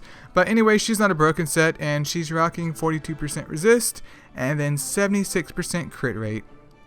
So she has an attack gem on her with 27% crit rate. There's another attack gem of 17% crit rate and 13% resist. And then she has a defense gem of 21.5% crit rate. So I was going to do like HP attack, but I ended up doing just defense attack because that one had a decent crit rate sub up there. But once again, like HP attack, defense attack through B10 and B11, absolutely no problems with her at Evo 2 whatsoever. You could even technically get by at Evo 1, but I'm assuming if you just began the game that you probably will not build her very efficiently. And you can see right here she has an HP enhancement and defense enhancement, and there's a recovery enhancement on her which needs to be taken off. That's why it's flashing. But yeah, I mean, do I use her anymore? Maybe in the Elemental Child of Chaos at some point in time, but that's pretty much it at this point in time. Alright, and then next up here we have my Wood Merlin. Sadly no triangle slot on him, so yeah, that's a big sad right there. That's a big sad face over there in the comments. But anyways, he's rocking 44% resist and a 103% crit rate at this point in time on a ruin set. So let's go ahead and take a look at these gems. He does have 2 books into him at this point in time, and hopefully in the future he can have more, even though I probably should have gave them to my Dark Merlin. But once again, we won't talk about that. But anyways, on his Gem of Ruin set, this attack gem right here has 6% resist, 20% crit rate, and then 13% crit damage. The second attack gem has 18.5% crit rate. And then he has a crit rate gem on him. So crit rate attack, pretty standard here. 7% resist on that one. Nothing really else extravagant on that. But he does have trinkets on him, as well as enhancements of defense, HP, crit resist, attack, crit damage. And then there is a crit rate one that has been added and is flashing, deciding if I really want to keep that one or not. But I mean, I could circumvent that, but for right now, I'll just keep it. I mean, I could change it in the future because he does have a flat attack on him. But yeah, that's him at this point in time. And yeah, I could take that off. So his enhancements do need to be redone. But yeah, not a bad Merlin, but obviously I could definitely perform better on him, especially if I had some essences to take care of his enhancements. And then moving on next though, we do have my Wood Banshee. She's not super evoed. I think I recently started like diving into building her. I just never got around to super evoing her. I think I'm gonna wait until her festival comes around and get those free Azure gems, because I was using her as not a wave clearer, but just technically a wave clearer, even though I said not a wave clearer, but just for the Elemental Child of Chaos to see how she would perform there. And she performs good in these situations where you do need that defense down / like heavy hitting damage coming in there. So she isn't a bad investment at all. But yeah, she's on a broken set, but she's rocking 96% crit rate. So let's go and take a look at the gems. Literally no resist though, so she's just purely offensive here. So there's an attack gem of 18% crit rate.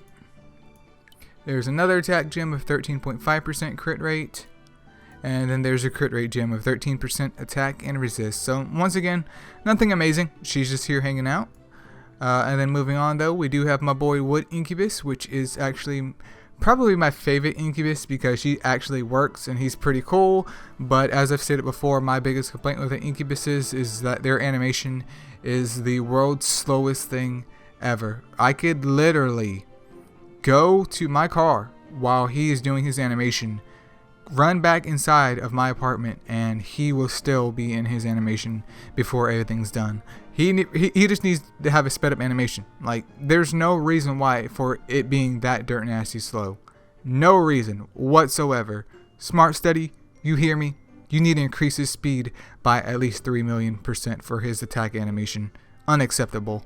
But he's on a gem of intuition set right here. He's rocking 42% resist and then 101% crit rate. If you ask if I use him, I no longer do. But back in the day, especially before like Draka came around and stuff, this was one of my homies. Him and like Wood Rudolph in the beginning of me starting MSO, they were the homies holding stuff down over there in Glacial Plains. Like, they were getting stuff done. They were tearing them freaking Wendigos up, man. Otaris, all of them, just destroying them. But let me get back on the subject here. So let's take a look at his gems. So he has an attack gem with 14% resist and 19% crit rate. Then he has a crit rate gem, 8% resist and 11% crit damage. Not really good subs up there whatsoever.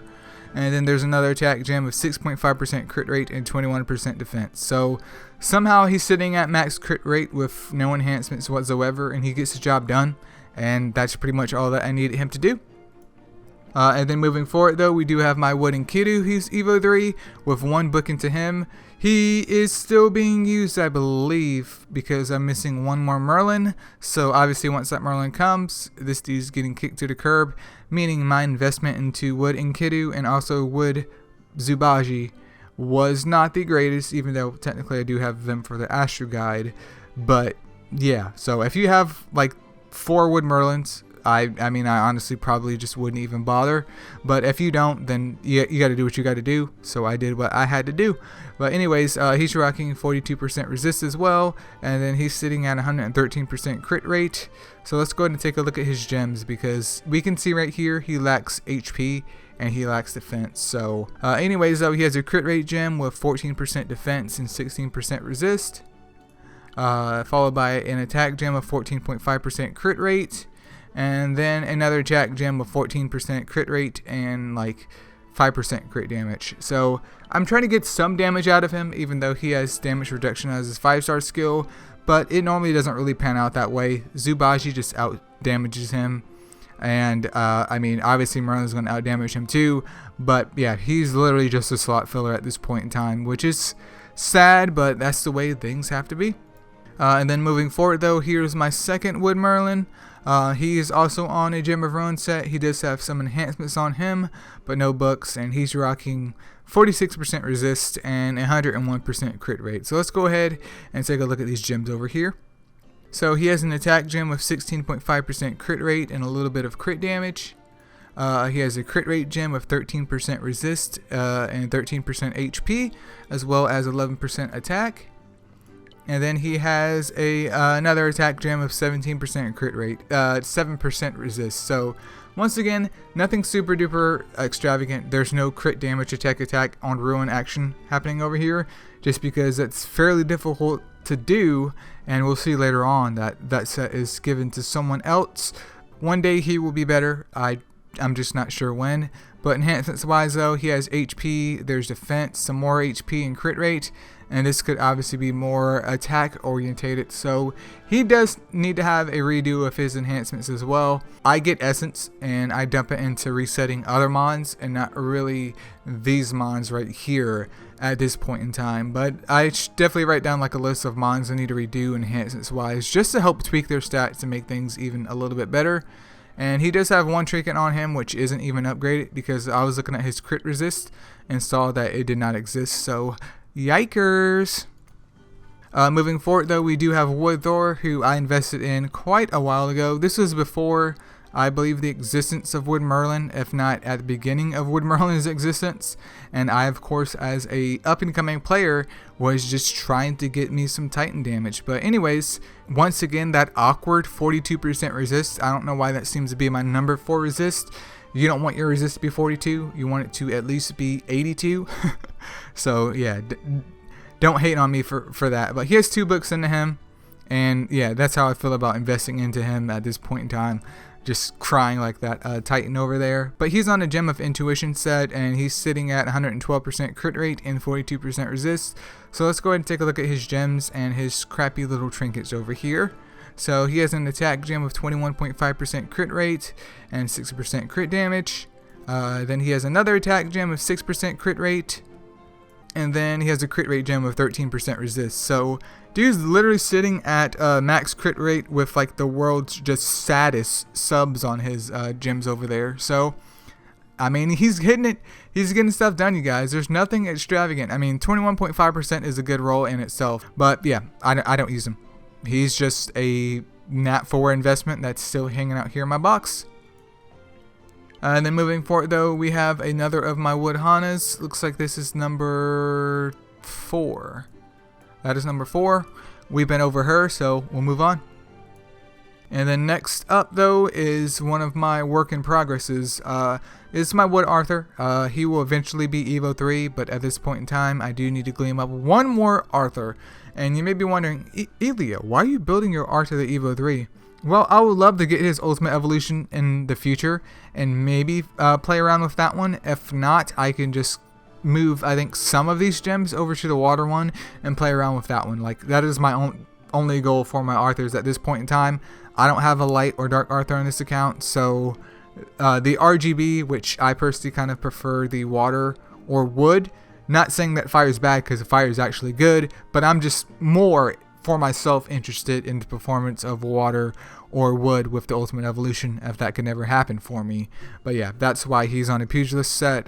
He's rocking 63% resist and literally no crit rate, because his crit rate's sitting at 31%. But yeah, work in progress. Maybe one day he'll be Evo 3, maybe during the next account review, and he'll be fully enhanced and maybe ultimate Evo'd as well, and I can give you my take on either him or the water one, but we'll have to wait and see into the future. And then following up with that though, we do have my wood Artemis. She is at the baby Evo 2 stage, so her stats are super duper frail, unfortunately, but she is rocking 99% crit rate and then literally no resist at all.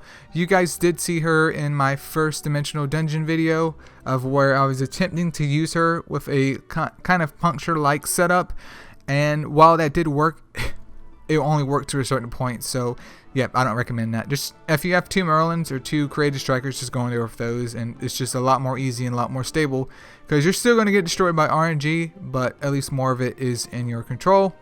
But let's go ahead and take a look at her gems real quick. So she has an attack gem with 15% crit rate and 14% defense, followed by another attack gem of 13% crit rate. And then she has a crit rate gem on her with 8% resist and 5% HP. So very, very poor subs on her.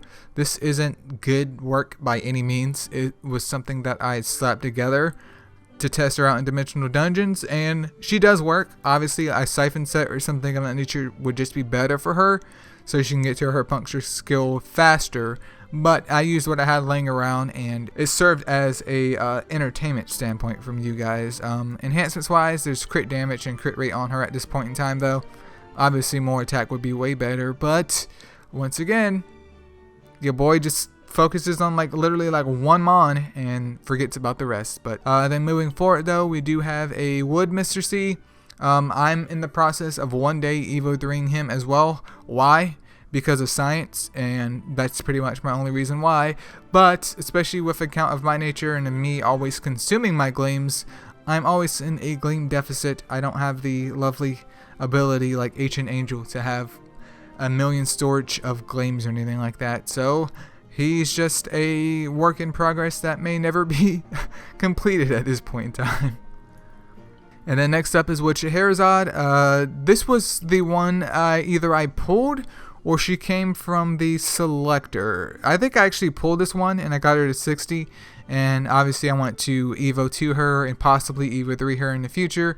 Just haven't really got around to building her just yet because I was waiting on my second one, which is right down here. So we can actually go ahead and start working towards getting those baby girls up. And then the rest of my wood mines appear just to be fodder or just nat 5s here hanging out. There's a gen, which I'm trying to get to Evo 2 so I can feed into another gen.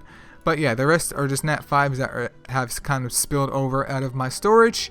And that pretty much wraps up the wood mines, you guys. Alright you guys, so we're back here with the light mines finally.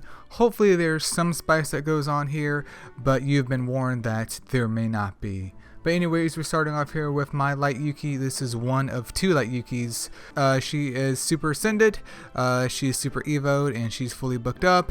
And she's currently sitting at 87% crit rate, and then also 36% resist. So resist is kind of bad, but I think her crit rate's fine for her not having a square slot. But she's not a broken set, and she does perfectly well. So let's go ahead and take a look at her.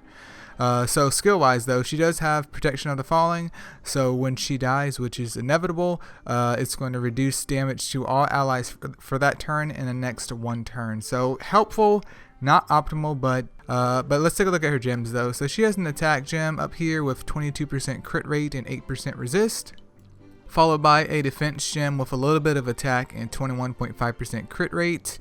And then, to go and top it off here, we have another attack gem with 9% resist, 12% crit damage, and 15% crit rate. So, nothing too spicy, but like I said before, she gets the job done. And I honestly just forgot that her gems were even like this, to be honest, because, I mean, she does fine. I don't have too many complaints with her at this point in time, other than I could get some more resist on her, but I just have to remember to do that.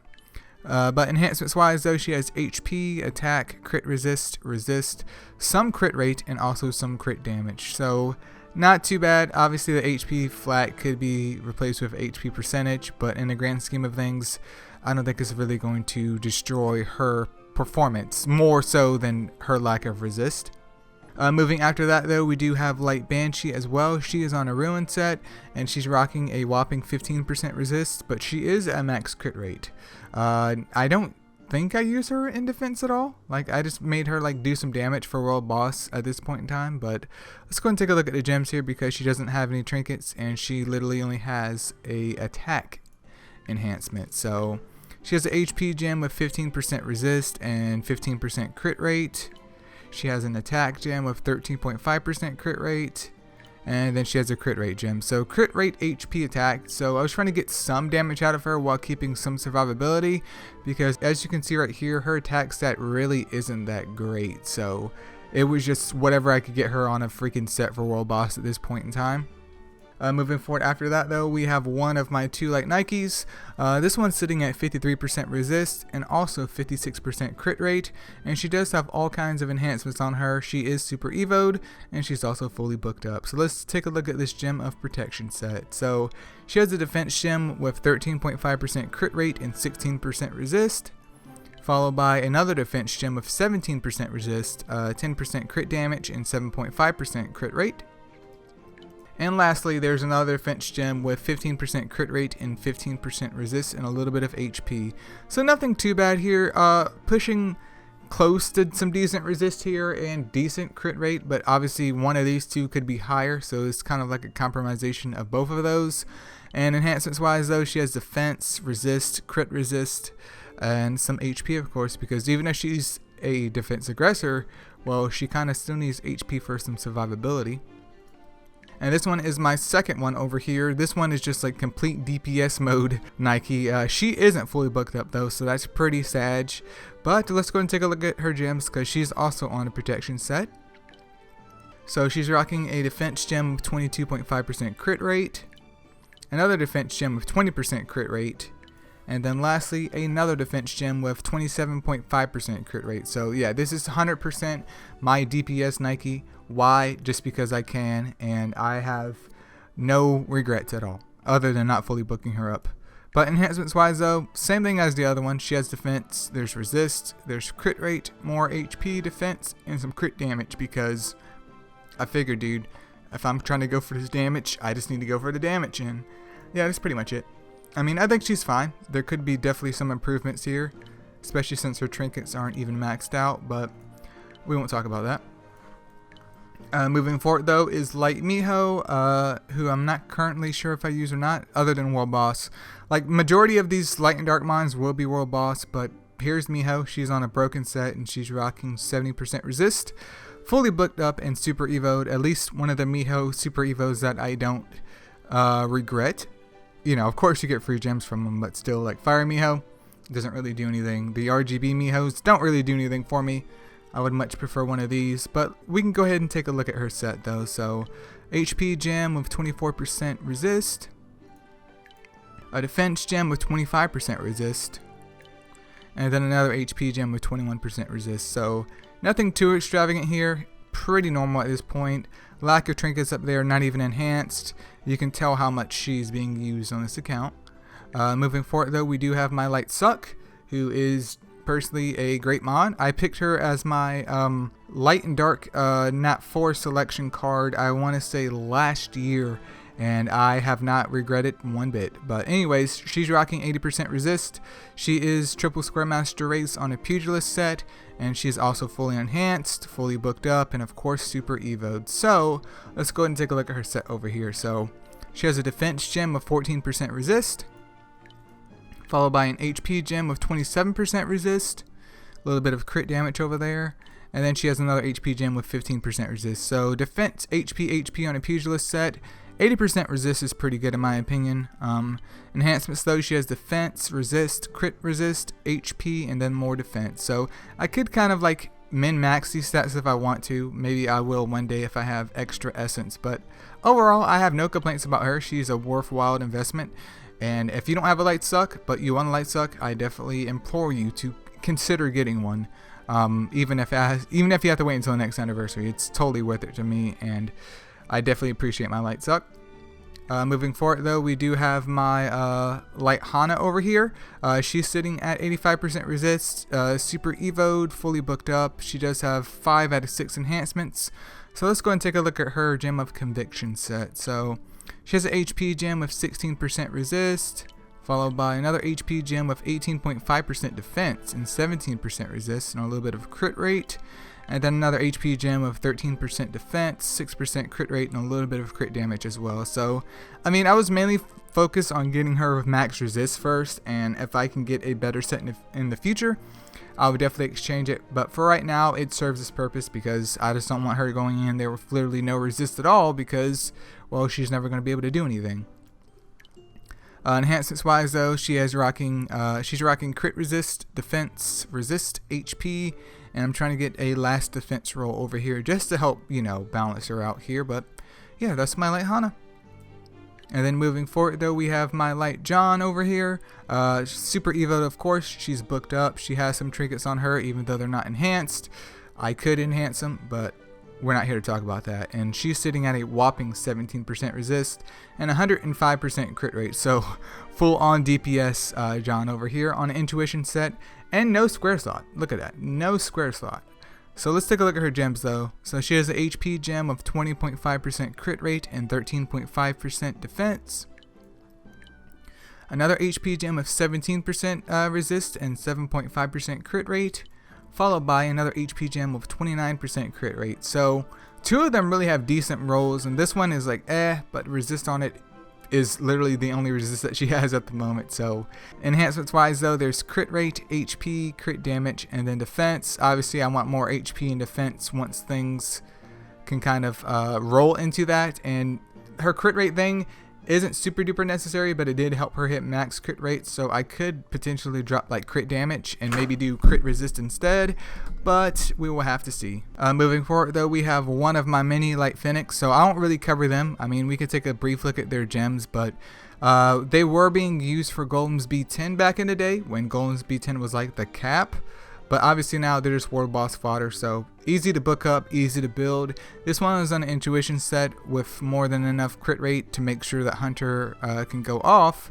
But we could take a look at this one over here. So there's a crit rate gem up on her. I think it's a girl.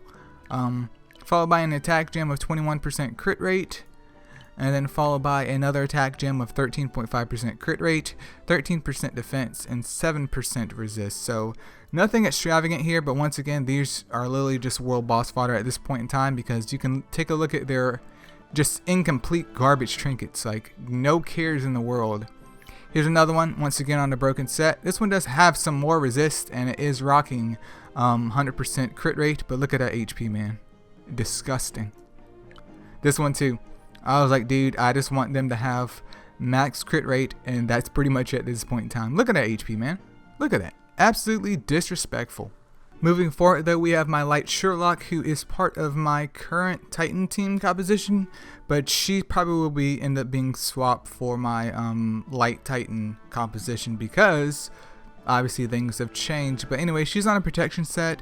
She's rocking 50% resist, little to no enhancement. She has 2 out of 6 up there, but she is fully booked up and she has trinkets on her. So let's go ahead and take a look at her gems. So she has an HP gem of 16% resist, followed by another HP gem of 19% resist, and then also once more another HP gem of 15% resist. So I mean, pretty like normal.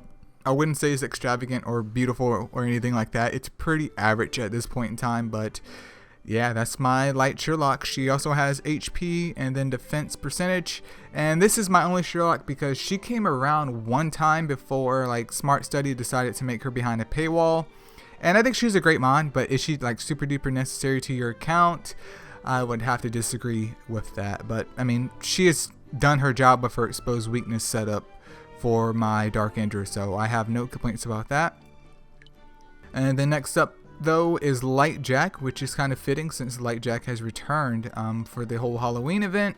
But my Light Jack is sitting at 100 and what is that? I can't do math right now. 115% crit rate and 16% resist. Fully booked up. Obviously she was like one of my first like wave clearers, you could say, when I first began the game, because I started around Halloween. It was like September, so as soon as she came out and I couldn't get a Sarah to Evo 3, she was my best bet. But the issue with Light Jack, straight up, is her damage is okay. Her HP is okay, but her defense, combined with her being a light type, is absolutely terrible, because if a Dark Mind gets a hold of her, she's dying.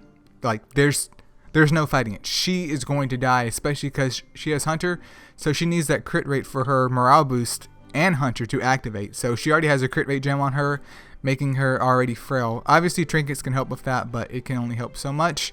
But anyways, yeah, she's on a broken set, so let's take a look at the gems here. So there's a crit rate gem with 24% attack up there and 9% resist, followed by an attack gem with 27% crit rate and then 7% crit damage.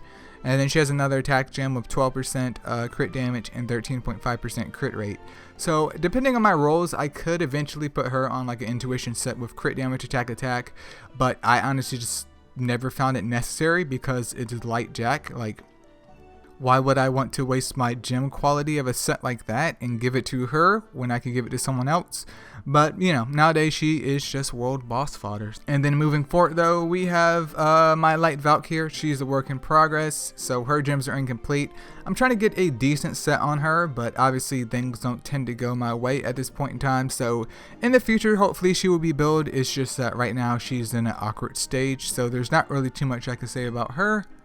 Follow after that though is Light Medusa. She's in the same state. She is currently being built, but she doesn't have a square slot, which I don't think I'm going to give her a square slot because it is Light Medusa.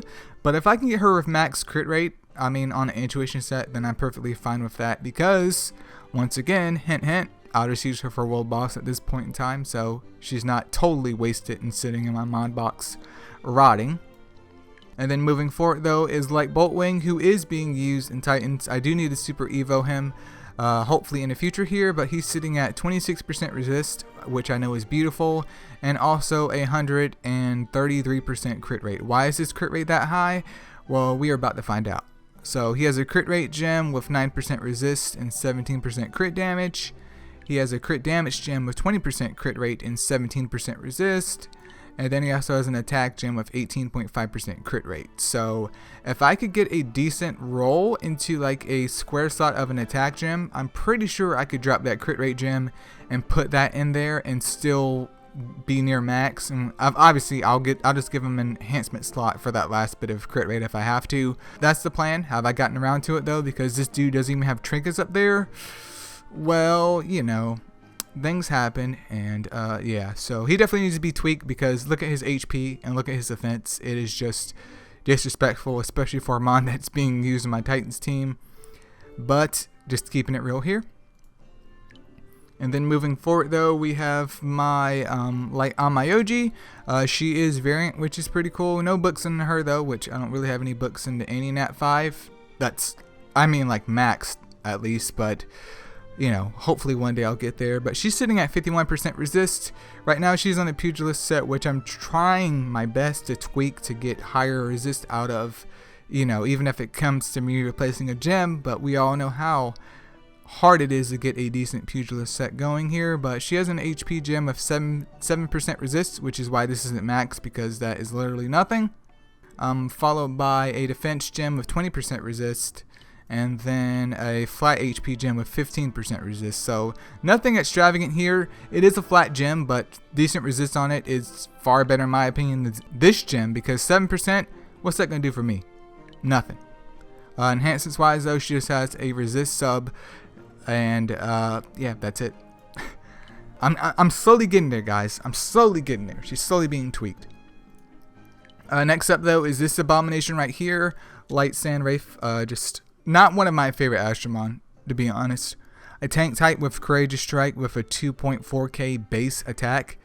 I kind of laugh at this though because Dark Eve, well, mini Dark Eve, shall I say, is an attacker type with 2.6k attack. Why does a tank type have like 100 less attack than her? Just pitiful. So yeah, he's here, and he's not booked up because I hate him, and he's just sitting in my mod box because I could release him, but what if they buff him up one day and he actually becomes better than what he is now? It's like, congratulations, Eileo. You played yourself. Wait until his rebirth comes around again. So yeah, he's just here hanging out. Next up though is my Light Siren. I used to use her back in the day before I picked up Light Hana, and I was just getting into PvP with my 2 Light Victorias. It was Light Siren, and then it was one other Mon that I just used because that was the whole thing back in the day. But obviously things have changed quite a lot here, but she's fully booked up, and then she's rocking 85% resist. So she has an HP gem of 32% resist up there. She has a defense gem with 9% resist, and then a recovery gem of 14% resist. So nothing's too extravagant, but 32% resist right there. Okay, never mind. I was like, why is her resist so high? It literally came from that one gem, and her base resist already being 30. She's already at 62% resist. Like, super duper easy to build. Obviously, no trinkets up there. That is something I need to take care of. Maybe enhancements too, because I know her super evolution is coming out in the future, and they could tweak it and make her like smiley face gaming now, because she is outdated. But we'll have to wait and see, because we could just be disappointed. Moving forward though is Light Loki. He's fully booked up, no super evo at the moment, working on that in the future. He's on a broken set though, rocking 53% resist. So let's go and take a look at these gems over here. So he has an HP gem of 13% resist and 14% defense, followed by a defense gem of 13% resist. Alright, up next though is my Light Cupid over here. He's sitting at a whopping 44% resist, and then also 73% crit rate. Work in progress here.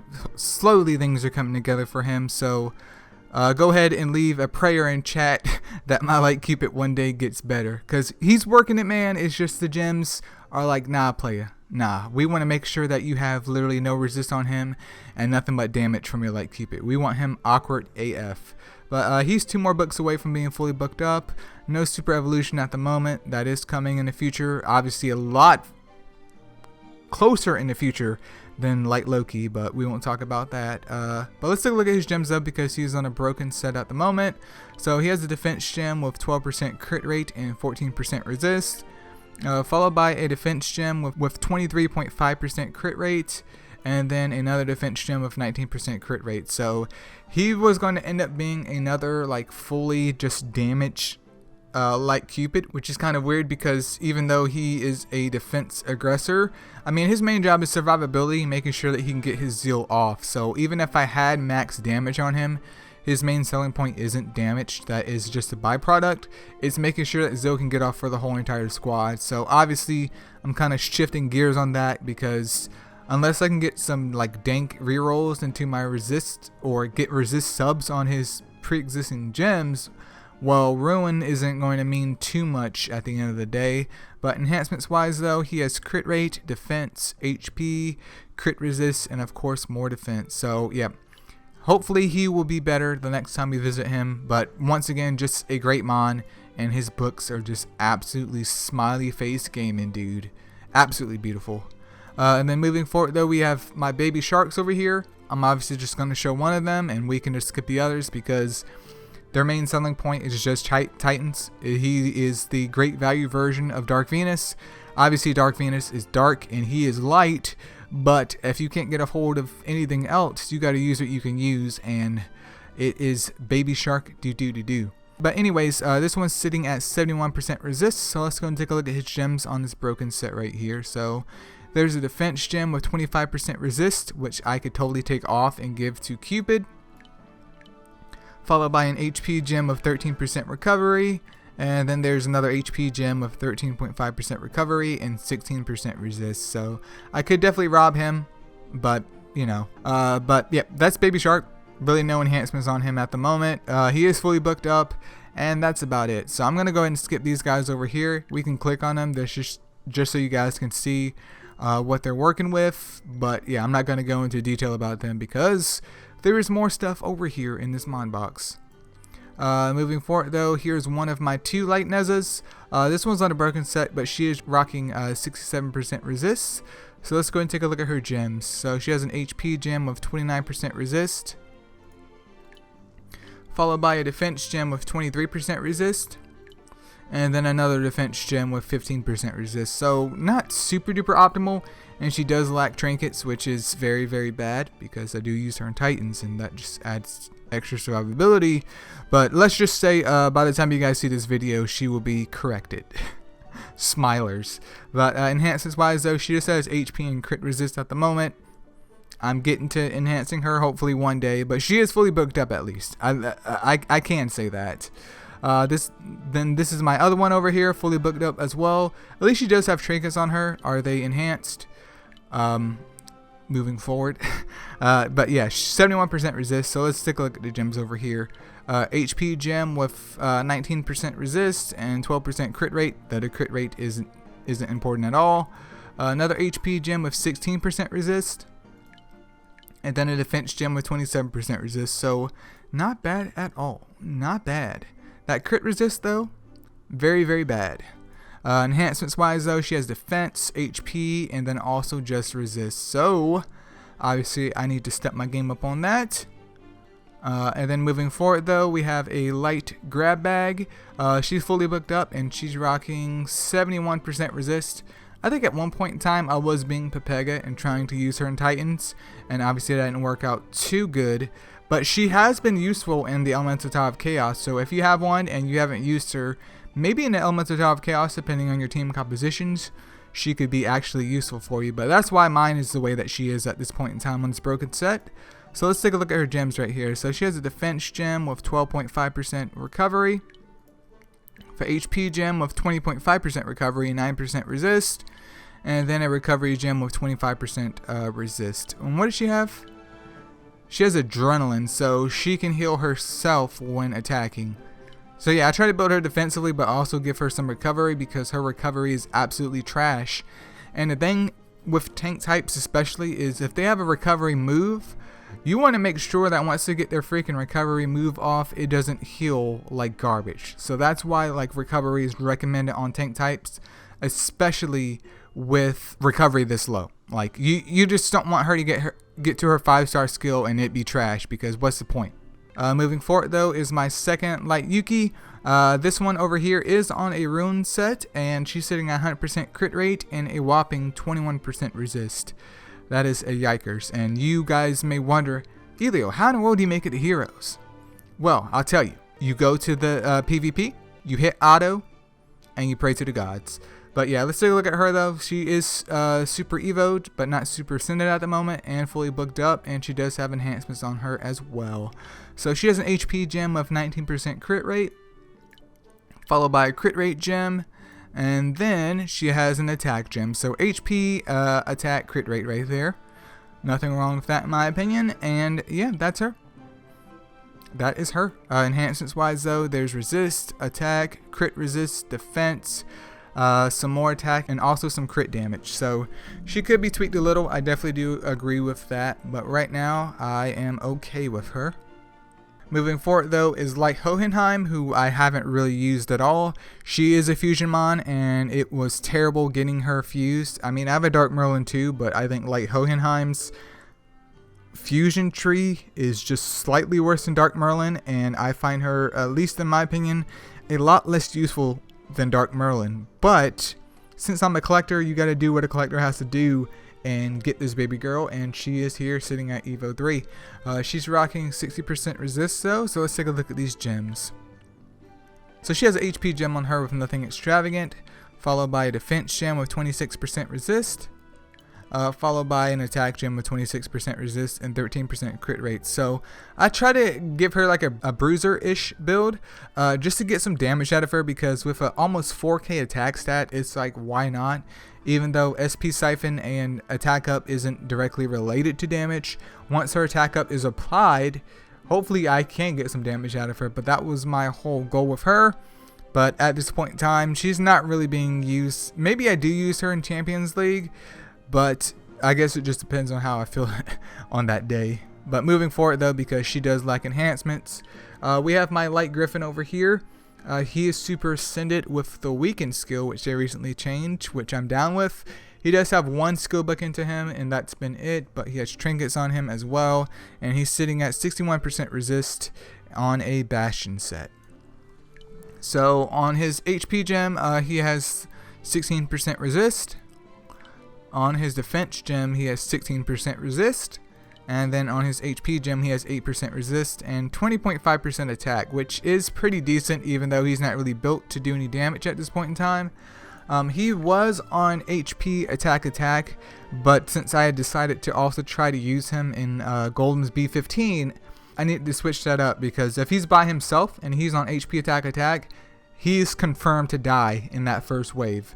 I mean, even if you don't have any good wave clearers like double Dracas on Siphon set, he's probably going to get mauled in that first wave too, because they be out there hidden with mad crits, dude, just doing some disgusting damage and just disrespecting Griffin right in front of my eyes. It is absolutely just nauseous. But yeah, that's my Griffin in a nutshell. He has HP, crit resist, attack, some crit rate, also some more resist and some defense. So definitely worth the pain of going through a rebirth. I would do it again, but I think mine ended up costing me like 15 pulls or 15 sacrifices, so a ton of Nat 5 died in order to get this bad boy to Evo 3. Moving forward though is my Light Sarah. She's on a Siphon set. I'm not really going to go into her because you can see from her Siphon set she's not even at max crit rate, but she was one of the OG farmers back in the day. I kept her because she was triple square master race, and when I began MSL, it was her event that came out because this was the first year anniversary, and she served her purpose well, and she is just sitting here as a relic.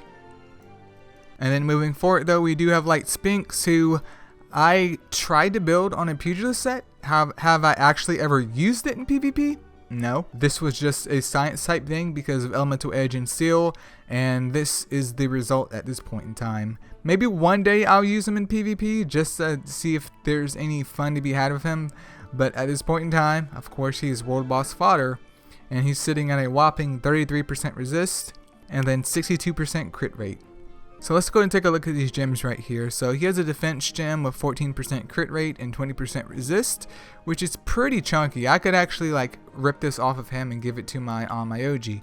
Another HP gem over here with 7% resist, and then there's an attack gem with 6% resist and 13% crit rate, followed by 20% crit damage. So decent rolls into some of the gems, and then other rolls are just very, very garbage for the subs, which is unfortunate. But yeah, I could definitely rob him and just give it to my OG because he's nothing but for world boss at some point in time, and that's pretty much it.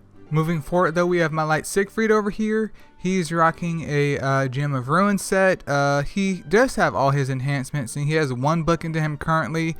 Work in progress here, but he is sitting at over 100% crit rate and also 46% resist. So the resist is slowly being worked on, I assure you. But let's take a look at his gems though. So he has a crit rate gem with 25% resist up there. He has an attack gem with 14% crit rate. And then he also has another attack gem of 17.5% crit rate. So pretty standard build right there, nothing spicy. Enhancement wise though, he has crit rate, there's resist, defense, attack, defense, and then some crit damage as well. Obviously that defense slot could be replaced with HP if I wanted to, but my Pepega self had decided to do defense at that point in time. And yeah, that's him pretty much. He does his job. I could definitely get another one to Evo 3, but I just haven't decided to do that yet. Moving forward though is Light Mushi. Once again, easy, super duper easy world boss fodder. He's on a broken set, almost max crit, almost, but in the grand scheme of things, if he's only being used in world boss, it's not too big of a deal. I could give him an enhancement of crit rate to get him to that max amount of crit rate, and hopefully one day I would do that. And also just deck him out with trinkets too, because you might as well just go ahead and do the whole thing, you know what I mean? But he's on a broken set though, so let's take a look at the gems. He has an attack gem of 17% resist and 22% crit rate, followed by another attack gem with no crit rate on it at all, and then he has a crit rate gem with 17% crit damage and a little bit of attack and defense. So literally if I got like a sub on this gem right here, we will be done. So he wouldn't even need that crit rate enhancement because I don't have any thoughts of using him outside of World Boss. So yeah. Moving forward though, here is my light Nifa. I was using her because she has double hunter, but unless she's booked up, her damage I feel like isn't really that great with her 3k base attack stat. And even though it isn't necessary to get her to Evo 3, I Evo 3'd her for the Astro Guide and figured if I did all this work of Evo 3'ing her, well heck, I might as well keep her. But she's on a broken set, rocking 105% crit rate and 57% resist. So let's take a look at these gems over here. She has an attack gem of 16% resist and 17.5% crit rate. She has another attack gem of 13.5% crit rate and defense, followed by 17% resist. And then she has a crit rate gem of 24% resist. So crit rate attack, pretty standard because she has hunter, and obviously books would do her a glorious boost in her damage, because right now I feel like her base hunter unbooked is very subpar, which is kind of shameful because she's like a unique fusion that could potentially be useful. It's just you really have to invest in her to make her anything amazing at all. And then next up though is my Evo 3 Silver here. I had plans of getting him to max resist at some point in time, and that is still my plan, but I am slowly trying. So right now he's on a Bastion set with 40% resist. He does have 2 books in on him, and I did sacrifice a lot of World Boss points in order to get some Evo 2 Holy Gleams to Evo 3 this F word, because I only gotten 2 shadows and 2 silvers for the Sonic event, which was like a couple years ago now, and I figured they would never return. So I ended up spending probably like a year and a half-ish doing World Boss and saving up the points to get the Evo 2 Holy Gleams. And yeah, he's at Evo 3. I'm happy. I never want to do that again, but I had to do it for the guide, you guys. I had to do it for the guide.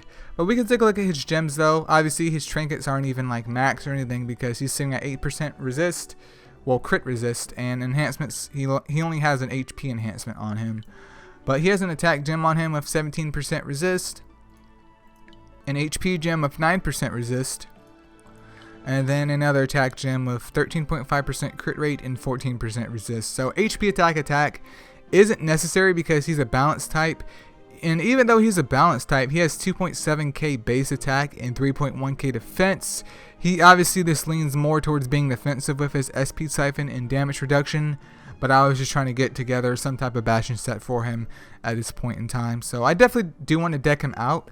I'm not saying that he's like the latest and the greatest, but heck, he's a mon that may never come around again, so why not flex him? Moving forward though is my light Shiva, who I recently got to level 60. Because I think last account review, he was probably in my mon box. If not, I was in the process of fusing for him. But he literally sat into my mon box until like this year when Light Shiva got a buff to Battle Rush. That was literally when I decided to take him out and get him level 60. He is triple diamond master race. He's a work in progress though. So yeah, hopefully one day he'll get there. No real point in me using a gem slot converter on him either. I just need to get good and get some good gems on him. But yeah, that will happen hopefully here in the future. And he's sitting at 42% resist though. So he has an HP gem of 13% resist, followed by another HP gem of 16% resist, and then another HP gem of 13% resist, and a little bit of crit rate too. So it's going to be difficult trying to build him up, but I do hope that I can perform quite well in the future with him and his lack of enhancements. Follow after that though is also Light Candling. He's sitting at 67% crit rate and 26% resist. I'm not going to get into him. He's just World Boss fodder. I don't really use him anywhere else. Maybe I use him in the Elemental Tower of Chaos. I can't remember, but that would be the only place I would use him at. So he's just here hanging out, fully booked up for World Boss action. Followed up after him though is my Light Odin over here. Her HP is super duper great and her crit rate is okay, but her resist is dirt nasty low. Absolutely dirt nasty low. Once again, triple diamond master race over here on a Gem of Life set. So let's take a look at her horrible gems. So she has an HP gem with 20.5% crit rate, Another HP gem with 17% resist and 22.5% crit rate. And then lastly, another HP gem with 21% defense up there and a little bit of crit rate. So here I was just gunning for a life set, which is what you shouldn't do. But even with her recent buff, I am not using her currently, especially with her ultimate evolution hopefully coming in the future. Maybe things will get spicy enough for me to use her. I think she's great with her recent buff though, and she's more viable than ever. It's just that I don't use her. Why? I don't have any answer to that. I just do not use her. So yeah. Moving forward though is my Light Pegasus. He is on a conviction set. Do I use him? No. I used him for the Astro Guide. Hopefully you guys are noticing that trend over here in my mod box, but that's pretty much it. I was going to build him because he does have shock and then adrenaline, but his shock is 1 turn, and that's a big yikers. And yeah, even with books, it's not even 2 turns. It's just not that great at all. So I figured, heck, he's Evo 3. I might as well get some gems on him and throw him into World Boss. So that is where he's at with his 65% resist. So taking a look at his gems of conviction set, he has a defense gem with 15% crit rate and 14.5% attack, followed by an HP gem with 23% resist, and then he also has another defense gem with 22% resist. So nothing extravagant, some decent rolls into resist, and he's already close to max because of the conviction set bonus. And yeah, I will probably never book him up. He will never be booked up. It's just his books are garbage. So yeah. Moving forward though, we have my Light Pixie over here. She is on the Gem of Healer set, I do believe, and she's sitting at an amazing 43% resist, you guys. Amazing, isn't it? But she is fully booked up here, liking trinkets because of her lack of crit resist. But just keeping it real with you guys here. You guys at this point in time should notice that I am a bit scatterbrained when it comes to my account. There's certain mods that I do super duper well and like go ham with. And then there's other mods that I work on and then I get distracted and they end up like this. So let's go ahead and take a look at her gems though. So she has a defense gem up here with 13% resist, followed by another defense gem with 20.5% recovery, and then a HP gem with some recovery up there too. So really no resist at all. This was just a big compromise in order to get her on the Gem of Healer set. And that means that her performance would definitely be a lot less than what it should be. So here is how you can build a mon very, very mediocre if you do not focus on the most important part of that mon. I mean, you can see right here, I'm doing it myself. But like I said before, just keeping it real, you guys. You don't want to do this. I know I'm not supposed to do this, but sometimes I just get lazy. Enhancements wise though, there's recovery and HP at this point in time, and I could give her some like resist and also some crit resist to help her out here because she's not here to do damage with her 1.9k attack stat. She is a recovery mon, not a damage mon. Moving forward though, we do have my Light Venus, who I do not use other than World Boss, and she is on a protection set. She's rocking 54% resist and 11% crit resist. I'm not sure why I said the crit resist, but we'll keep it moving here. And there are books available, but obviously I'm putting those into Dark Venus and not Light Venus. So let's go and take a look at her set though. So she has an HP gem on her with 11% recovery and 14% resist, followed by an HP gem with 10% resist, and then also another HP gem with 13.5% recovery, and that's pretty much it. So triple HP because her adrenaline and shield is obviously important because of her max HP, but also some defense to kind of round out her not bad defense, but kind of average defense to hopefully give her some more survivability. And obviously trinkets would help that too, but considering I don't use her, she's just chilling over here hanging out. And then up next though is my Light Verde, who is a decent SP Siphoner if you can pick one up. She's currently not being used. She is a light Nat 4. I of course have vouched to keep her, and she's just here hanging out. There's Light Minicat over here. He does have gems on him, but they're kind of bad. Once again, just for World Boss here. And obviously the quality could be better, but yeah, he's just World Boss at this point in time. Maybe he has used an Elements of Tower of Chaos, but I haven't really done those in a while, so your mileage may vary, but at least he's fully booked up here. So yep, that's pretty much him. Obviously you can get him through the scam eggs, which I'm sure plenty of us have multitudes of Light Minicats. Following him though is Light Thor. He's sitting at 69% resist. You heard it here, 69% resist. He is on a broken set though. Is he being used? Yeah, he's being used for the world boss. He was a decent mon back in the day. Obviously he's kind of outclassed now, but his 2-turn shock is pretty potent, even though 60% and then defense down to 60% chance for 2 turns isn't that bad. It really isn't that bad. And with books too, it goes to 70% for 2 turns. I'm not saying that he's like super duper amazing, but obviously if you're like a noob cake kid, Light Thor was very, very scary back in the day. But we can take a look at his gems though. So he has a defense gem of 23% resist, a HP gem of 31% resist, and then another HP gem of 15% resist and 22% defense. So yeah, that's my Light Thor. No enhancements, no books, not even any trinkets on that bad boy. And then moving forward though, we do have my Light Wukong, who is almost at Evo 3. Hopefully it will come soon, but he's on Intuition set. He's rocking, what is that? Nearly 90% crit rate and his 43% resist. So damage build Light Wukong. Don't ask me why. I was like, well, you know, the subs line up. Why not go ahead and do this? So he could obviously use way more resist, and I'm definitely aware of that. Once he gets to Evo 3 though, I think I will kind of like, I think I will try and revamp his gems though, because I could literally probably like rob my Fire Arthur and just give Fire Arthur's gems to him, at least part of them, to make him hit that max resist. But he has HP gem with 25% resist up there and 7% crit rate, followed by a defense gem with 21% crit rate, and then another HP gem with 18% resist and 20.5% crit rate. So that's where his excessive crit rate's coming from. And I mean, his main selling point isn't damage at all, because with a 2.3k base attack stat at Evo 2, almost Evo 3, it's not even going to be anywhere near 3k, and he's a tank type, meaning his main selling point is HP.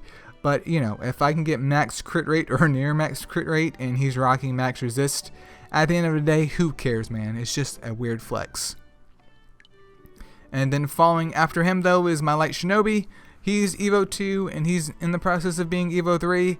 I try to use him, but at this point in time he's really just not usable, just because of how fro he is and his lack of a square slot, which I'm actually thinking about giving him a square slot, because I'm having a rough time of getting near max crit rate on him, because he's sitting at 70%, and it's going to take some decent rolls into crit rate on these gems in order for him to hit anywhere near max, which will probably end up being an Intuition set in the future. So I'm kind of debating it, because I think I have like 3 gem slot conversions, but stay tuned to see if that actually happens, because as of right now he's sitting at 69% crit rate and 21% resist. So he has an attack gem with 13.5% defense and 14% crit rate, followed by another attack gem of 14.5% crit rate and 13.5% defense, and then once again triple attack with 20% crit rate and 6% resist and 15% HP up there as well. So resist is a big issue, crit rate is a big issue, and I think a square slot at this point in time would just be more helpful for me for right now, in terms of trying to get some damage out of him.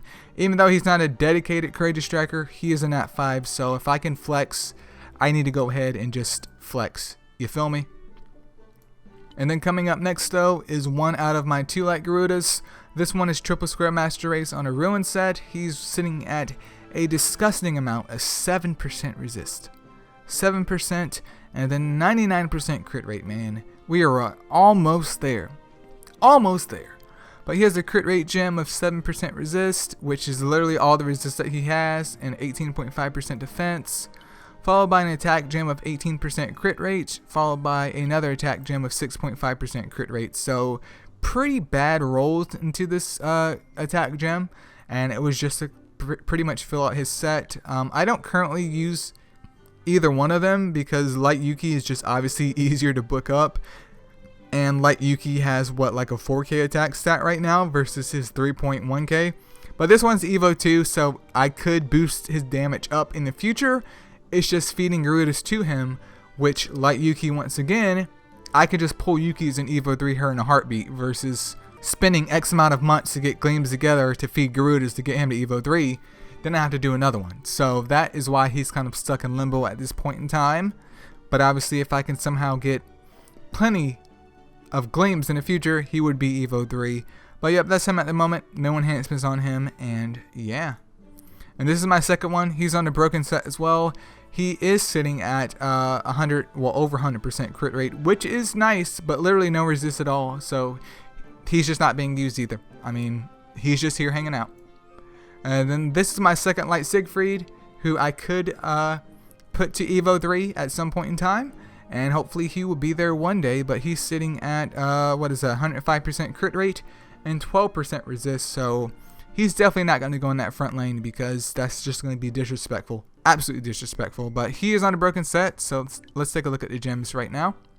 So he has an attack gem of 25% crit rate, followed by a crit rate gem with 12.5% attack and 12% resist, followed by another attack gem with 11% crit damage and 6% crit rate and defense. So crit rate attack, pretty standard here with a HP enhancement on him, and that's pretty much it, and no trinkets either, which is a bit of a yikers. But yeah, that is my Evo 2 Light Siegfried. Very, very disrespectful. I see people, I can feel you cringing right now as you watch this video. Like, Eileo, you got the trinkets. We see the trinkets number right here. How come he doesn't have any trinkets on him? What about the enhancements, dude? You're sitting at a whopping 400 enhancements. You need to go ahead and drop some enhancements into that boy. What are you doing, man? And he's only baby Evo 2. Because he's baby Evo 2, that's why my investment hasn't been very, very good into him. Because his survivability right now is like non-existent. Moving forward though, these are pretty much just the fodder mons. These are the world boss Andes. They will be gemmed up in the future just to make them look nice and pretty, but at this point in time, they're just here hanging out. My Light Zephyros, which he came around the first time, and he's still level 50 to this day, so you can tell that I use him quite a bit. Hopefully you can detect that amount of sarcasm. But he's on a Bastion set. He's 30% resist. Don't really fight going into him because if he's not level 60, chances are he's probably for world boss, and he's not even optimal for world boss at this point in time. Same thing with Light Tiger over here. He is in the process of getting to 60 because I do have some gems on him, and I figured, heck, why not? Why not? I'm not going to use him other than world boss, but he is a light nat 4, so I do want to keep him. And then here is one of my light Mr. C's, work in progress as well. Obviously at Evo 1, there's no point in me gemming him up at this point in time.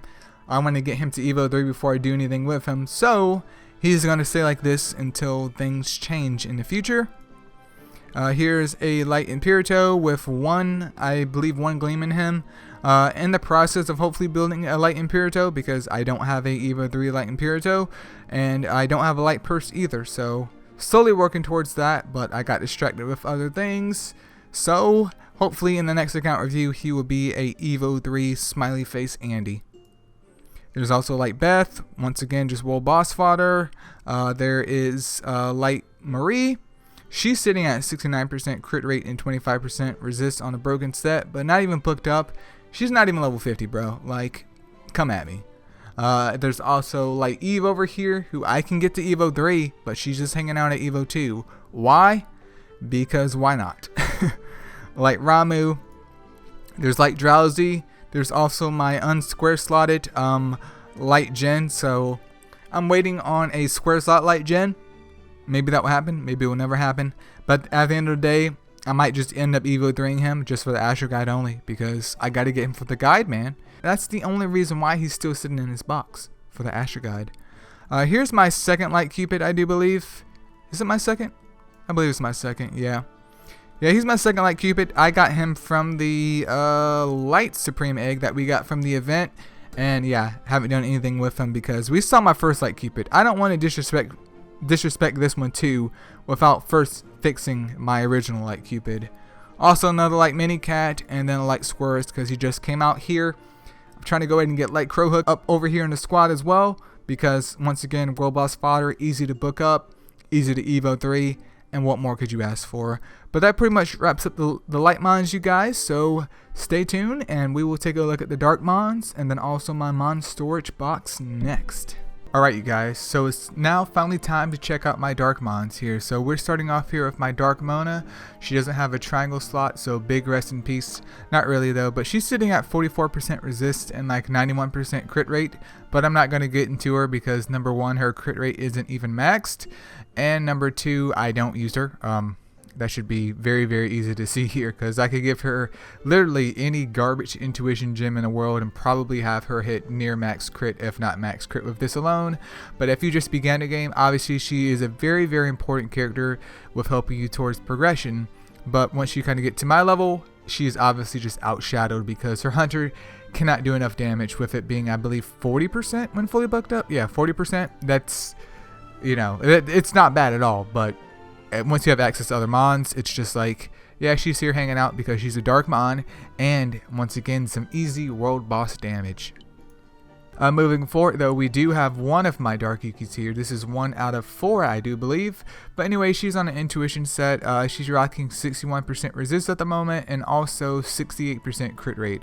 Why does she have this much crit rate? Well, she's just on an intuition set. I mean, that's pretty much it here. But she is fully enhanced, super evoed, and nearly fully booked up. Nearly. We're getting there. We're getting there. But let's take a look at her gems though. So she has a defense gem with 22% crit rate and 15% resist, followed by a HP gem with 16% crit rate and 18.5% defense, and another HP gem with 22% resist. So honestly, nothing extravagant. There's gems missing resist, there's gems missing crit rate, and she's still at a decent amount for both of those. So obviously, if I can get her resist up to max, that would be even better. And if I can increase her crit rate at the same time, I mean, there's no like downside to that because she'll just do slightly more damage, I hope. But enhancements wise though, she's rocking HP flat, there's crit damage, defense flat, attack, and then resist. So this could definitely be redone for sure because I could drop that attack flat on her and maybe give her some more HP and even drop that crit damage if I really want to, and give her maybe crit resist in this scenario because this one's more of a tanky one, and you'll see that I kind of experimented with them along the way, and some of those I kind of try to build like more defensively, and then, you know, stuff happens. But moving forward, here's my second Dark Yuki. This one is on a Bastion set, rocking a whopping 47% resist here, and there's nothing really spicy going on here, so let's take a look at her gems. So she has an HP gem of 20.5% attack on it and 6.5% crit rate, followed by an attack gem of 21% resist and 7.5% crit rate, and then another HP gem with 21% attack and 15% resist. So HP attack.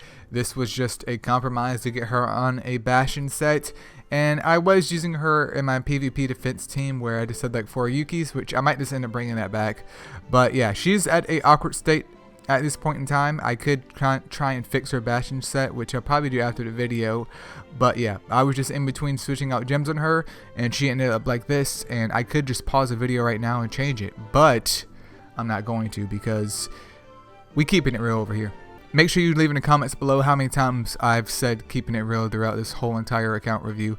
But anyway, she has some defense, HP, crit resist, and then some crit rate. Obviously that crit rate could be replaced with resist because this is the more tank type Yuki, while the other one was just more experimental in general. So you can see that the experimental Yuki does have potential, it's just that her enhancements are not that good. Moving forward though, we do have my Dark Hana over here, super evoed, fully booked up. She does have enhancements as well. She's rocking a Bastion set. I'm trying to get her crit rate up, and I'm trying to get that resist up too because it's very, very important at the very minimum that her resist is max. So it is a work in progress here, but let's take a look at her gem of Bastion set because she's currently at 61% resist. So she has a defense gem with some recovery up there and also 16% resist, followed by another defense gem with 8% resist and 21.5% crit rate, which is pretty chunky, and then another defense gem with 12.5% crit rate and a little bit of recovery as well. So nothing too spicy. Obviously some slightly better rolls into this Bastion set would have made it a lot better, but unfortunately Tina decides how good your gems are. Enhancements wise though, she's rocking resist, there's crit resist, defense, HP, and just more defense and HP. Because even though she's an aggressor, it's important that she still has HP, even though she's a defense aggressor. Because what's the point of having audit defense if your HP is literally your base HP, which attackers with a decent trinket on them will have more base HP than what she's rocking. So yeah. And then moving forward though, here is one of my Dark Sea Stars. Really great Astromon in general. Obviously one of my favorite aggressors, and especially one of my favorite Dark Mons because of her versatility. But this one's super evoed and fully booked up, of course, and she's rocking 51% resist at the moment, as well as 91% crit rate on an intuition set. So let's take a look at these gems over here. So she has a defense gem with 13% crit rate and 17% resist, followed by another defense gem with 8% resist and 26% crit rate. And then lastly, we have another defense gem with 14% resist and 13% crit rates. Because you guys know your boy likes to build his aggressors typically with 3 times whatever gem that they require. But obviously trying to get like perfect subs on them with resist and crit rate, balancing in between those two is nearly impossible, because you would need that gem to roll into resist and crit rate simultaneously and not really roll into anything else. But for right now, she definitely does work. So she has defense, resist, crit damage, crit resist, and crit rate followed by HP. So crit rate isn't necessary because I could just circumvent that, but I figured with her nearing max crit, if I get another good roll into the intuition set, that her crit damage will be 100%, hopefully sometime soon. So that's why I kept that. Crit damage is optional too, because she is missing out on some flat HP in defense, which could cause her to be slightly more squishier than intended, but at least hopefully she'll be doing some damage. Followed up next though is one of my Dark Mihos, and this one's rocking 72% resist as well as 43% crit rate, but she's not enhanced, so you're probably guessing where she's being used at right now. But let's go and take a look at her gems though. So she has an HP gem with 6.5% crit rate followed by 26% resist on it. The next gem is another HP gem with 12.5% crit rate and 23% resist. And then lastly, we have another HP gem with 23% resist and 14% crit rate. So nothing too extravagant. I mean, it definitely gets your job done, especially if you can't get her on a full set. I think something like this is perfectly fine, so don't feel bad if you can't ever get your mons on a full set. It's very difficult to get your mon on a full set that actually looks good, as you guys have seen out throughout the review. But yeah, that's pretty much her. Moving forward though, here's my second one right here. This one's more damage orientated because she's sitting at about 78% crit rate, but no enhancements either, and 38% resist. She could obviously use more crit rate and resist, but yeah, they're just here hanging out. Easy to build. I mean, the Miho rebirths come around, what, like at least once a year, so if you don't have any Dark Mihos, hopefully in the future you can pick one up, but I still would probably prefer Light Miho over Dark Miho in the very end. And then moving forward though, we do have my Evo 3 Dark Andra. He is also super ascendant, but sadly no books into him, which is just sad face gaming. But he does have the Devastating Strike Ascension skill here, and he is on a Ruin set, and I can tell you right now he's rocking crit damage attack, and we can see that because his crit damage is 252%, and he's sitting at 103% crit rate, and his resist literally does not exist at all. And I went ahead and gave him the Arthur, part of the Arthur trinket set, just to boost up his attack to get slightly more damage out of him as is. So let's go and take a look at his gems right now. So on his Gem of Ruin set, he has an attack gem of 19.5% crit rate, which I could reroll on these other ones and get hopefully better subs one day, but that will be coming. Followed by a crit damage gem of 35.5% crit rate up there, a little bit of defense and HP as well. And then last but not least is another attack gem with 26% crit rate. So these other subs are complete and utter trash, but the main sub works. So yeah, this is probably like my best gem mon at the moment, even considering his kind of bad subs. But enhancements wise though, he has HP, there's flat attack, crit damage, crit rate, attack, and then crit resist. And I should probably take that crit resist off in the future because Light Titan's going to crit on him no matter what. So I might as well just replace that with possibly some more HP just to give him a little bit more buff in terms of taking damage. But yeah, that is my Dark Indra. He is my pride and joy. Pretty much the only thing worthwhile on this account here. But moving forward though, here is Shadow. which is another of the Sonic Mons. So if you missed out on him, I don't know when he'll be back. He may never be back.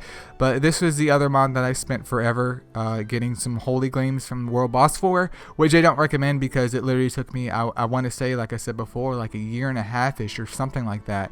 A very, very long time to get not only Shadow to Evo 3, but Silver to Evo 3 as well. But anyways, he is variant at least, and he's rocking 79% resist and also 84% crit rate on a broken set here. So let's go ahead and take a look at his gems. So he has a crit rate gem with 21% resist up there, followed by 12.5% defense. He has a defense gem with 7% attack, 17% resist, and 13% crit rate. And he has an HP gem with 7% crit rate, 17% resist, and 13.5% attack. So very, very weird champ build. Crit rate, defense, HP. My main focus here is just getting him as much resist as possible, and I didn't think too much about what his damage is. But what's funny is that even though he has a defense gem, you can see his attack is like almost the same exact percentage being added to his attack as his defense. So kind of worked out in a way. I don't technically recommend this, but you know, he's just hanging out here. And enhancements wise though, he has attack, there's crit damage, resist, crit resist, and also some defense here. So nothing too spicy. And yeah, that's my Shadow. Moving forward though is my Dark Purse, who I'm missing that freaking dress part of her trinket for. I literally never could pull that freaking dress part, dude. Like, I've spent way too many Astro Gems to not have her with her ultimate evolution. So smartstudy, if you're watching this video, you need to go ahead and send it to my mail, bro. Like, seriously, you need to go ahead and send it right now. Right now. Pause the video and send it right now so I can get her to her ultimate evolution. But yeah, this is my Dark Purse. She's sitting at Evo 3 here. She has all the enhancements on her, and she's on a pugilist set, which I'm working slowly on. But her resist is 52%, and she's also sitting at about 98% crit rate. So still missing out on that excess crit rate, sadly, which is nothing new. But anyways, she has a crit rate gem on her pugilist set with 13% resist and 11% crit damage. There's an attack gem of 13% crit rate and 12% defense. And there's also another attack gem of 12% crit rate and 14% defense as well. So not too bad of rolls. I'm obviously trying to get like maybe a better gem to replace this one with, and hopefully get her with higher resist and crit rate. But it's up to Tina once I get a usable pugilist gem to do her work and destroy it. But yeah, that is her. Enhancements wise though, she's rocking HP, there's crit rate, crit damage, attack, crit resist, and once again some more attack here. So still waiting on her ultimate evolution, and she does have 2 books into her at the moment.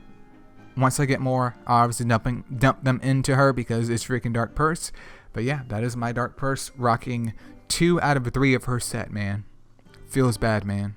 Moving forward though is my Dark Leo, who I definitely don't use. I know he recently got like a buff to him, but I still just use him for World Boss, and that's pretty much it because he's currently sitting at a whopping 57% crit rate and 43% resist on a very, very bad ruin set. But yeah, just he's here hanging out here. So we can take a look at the gems, but I'm not really going to get into it because it's just not worth it. But yeah, he's just pretty much hanging out for World Boss here.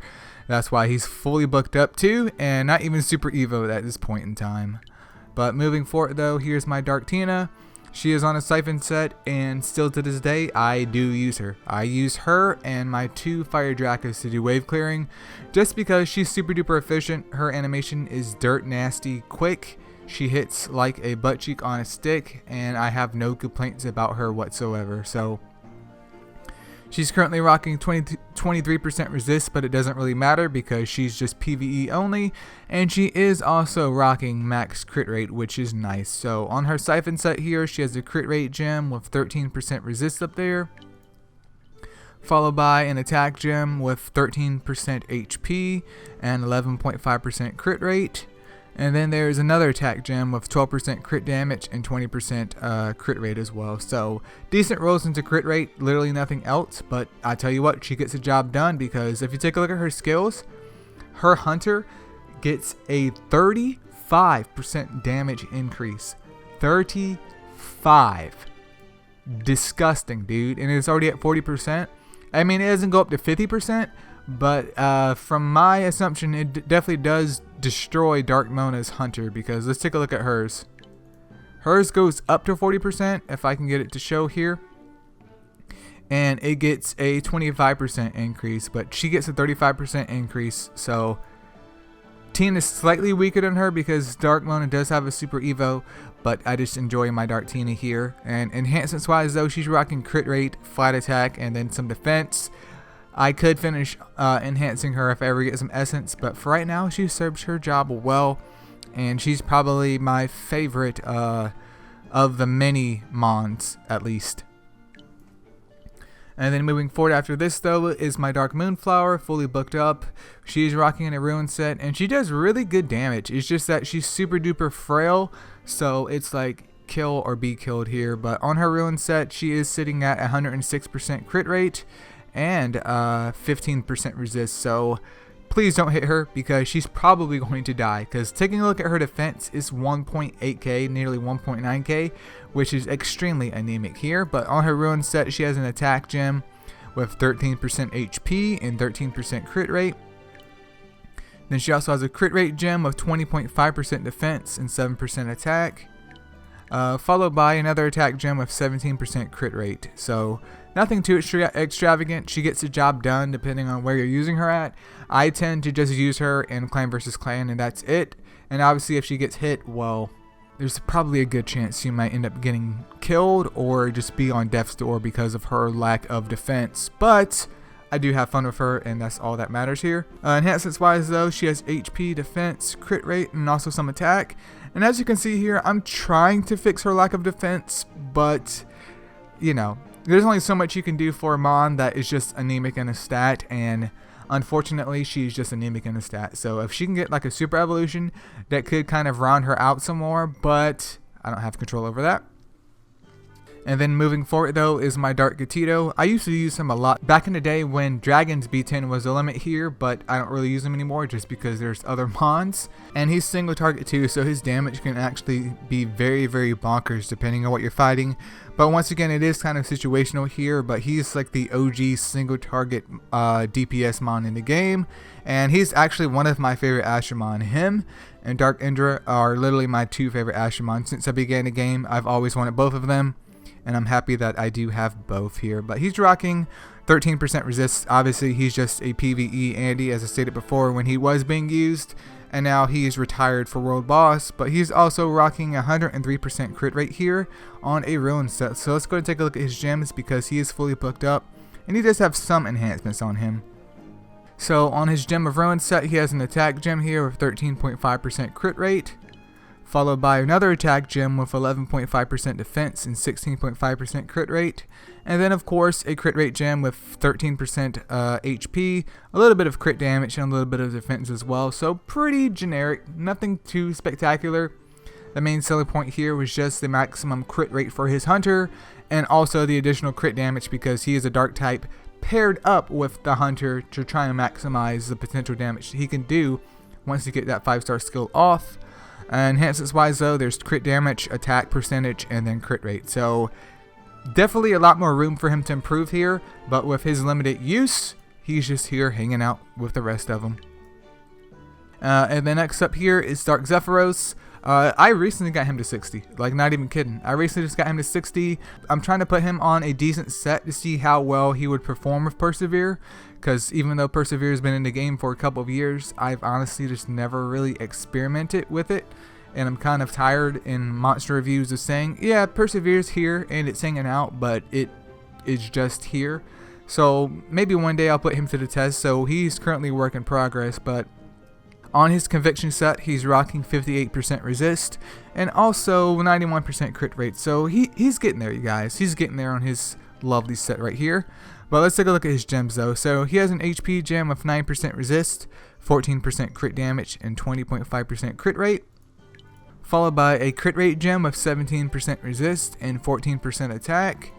And then he has a defense gem with 12% resist and 6% crit rate and a little bit of attack as well. So once again, over here with the awkward weird champ builds, he's a work in progress. I just tried to actually fill out his set and give him some resist, and hopefully one day he'll be used here. Obviously, he could use some more attack instead of like HP or defense if I still want to use that crit rate gem on him. So it's up to me to decide what I want to do with him in the future. But yeah, at this point in time, he's just hanging out for World Boss. Alright, then moving forward is my Dark Sandwraith right here. Once again, World Boss fodder. There's no trinkets on him. He's not enhanced, but he's of course fully booked up because that's really easy to do. But he's sitting at a whopping 86% crit rate and 24% resist. So yeah, definitely not that good at all. I mean, don't take example from me. I don't really need to use him. But especially on the casualty account, he's just a great Astromon in general. So just because you don't see him really built here doesn't mean anything at all. I just simply have, as you guys have seen, just too many mons and too little time to focus on each individual one, like I probably should if I really want to increase my World Boss damage. But yeah, he's just here. And then next up is my Dark Bulby. Dark Bulby is on a Ruin set, and she's sitting at 102% crit rate and 23% resist. She was being used in Titans before, and now I think she is just World Boss as well. So I could technically, I could take away her gems and put it on something else just to get more use out of them. But for right now, she's just hanging out with those. And of course, she's fully booked up. She does have some trinkets on her as well. So we can go and take a look at her gems. So she has an HP gem on her with 20.5% crit rate, followed by a crit rate gem with 15% resist, and then a defense gem with 17.5% crit rate and a little bit of HP and crit damage as well. So once again, that awkward Andy build of trying to make a mon defensive, but also give them a potential to do damage, even though, you know, she's an attacker type, but her abilities alone don't really give her any leeway for damage. So once again, just weird champion over here, but you know, that's all I have to say. Following behind her though is my Dark Kiki, which I did use when she first came out. Obviously things have changed because she's basically a pseudo wave clearer. I wouldn't count her as a wave clearer because she has adrenaline in Predator, but if they gave her morale boost in Predator, she would have just been a lot better, dude, just a lot better. But she's triple square master race, and I have changed out one of her gems and gave it to someone else because why does she need 100% crit rate if I'm no longer using her? But yeah, she's here hanging out in a Ruin set. Not really going to go into too much detail about her though because she is outdated, and I just keep her around for World Boss, and with her being master race, that alone is reason to keep her, man. Followed after that though is my lovely Dark Wildfang, which was what I picked for my light and dark selection card here. She is fully booked up. I'm in the process of getting a couple more stones together to super evolve her, and hopefully in the future to also super ascend her, possibly. But right now she's on a broken set, and she's sitting at 42% resist and a sad, very sad 49% crit rate. So I'm 1% crit rate off, but you know, it's gonna be coming soon, and it's gonna be super duper easy to get that, hopefully. But we can take a look at her gems right now. So she has an attack gem with 14.5% crit rate, 9% crit damage, and 14% resist, followed by another attack gem with 11% crit rate and 5% HP. And to top it off here, she has a crit damage gem with 13% crit rate and then 14% resist and 9% HP.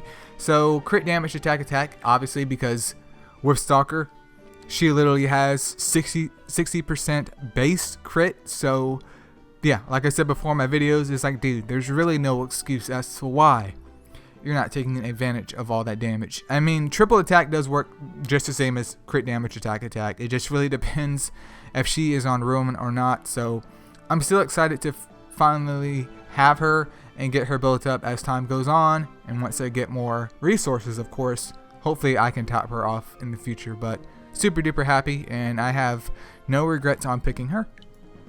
And then next up though is Dark Jiangxi. She is fully booked up here. She's rocking a broken set, which I'm not really going to get into because, once again, just another science mon at this point. She's pretty much just the world boss, like 99% of my light and dark mons. I mean, I hope to do maybe like another curse video like I done a long time ago in the future, but you have to stay tuned for that. But yeah, she's just here hanging out.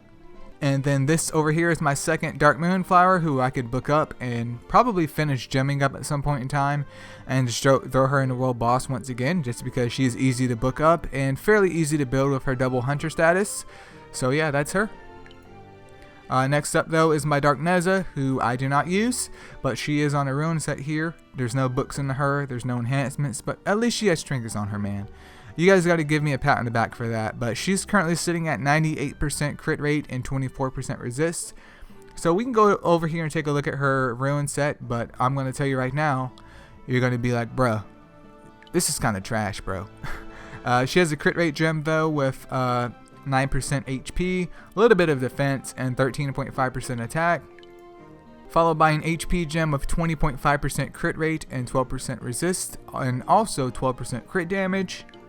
And then also another HP gem with 13.5% attack and 13.5% crit rate. So basically she's on HP crit rate, and I have no explanation for this because she has HP Siphon, which restores her own HP in proportion to the amount of damage that she deals.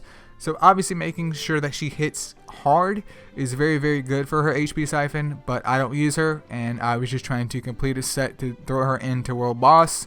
And that's pretty much where we're at right now, because she needs a serious skill rework before I would even think about using her for literally anything, because why bring in a self-sustainer with defense down when I could bring in another mon with defense down, and that mon can actually do real damage and not just heal itself. Follow after that though is going to be Dark Marie. Dark Marie is basically the great value version of Dark Mona, so don't feel bad if you don't have a Dark Marie, because if you have a Dark Mona, congratulations, you have the better version of her. But anyway, she is on a, I believe that's the Tenacity set, which is what my Fire Yuki early on in the video was on too.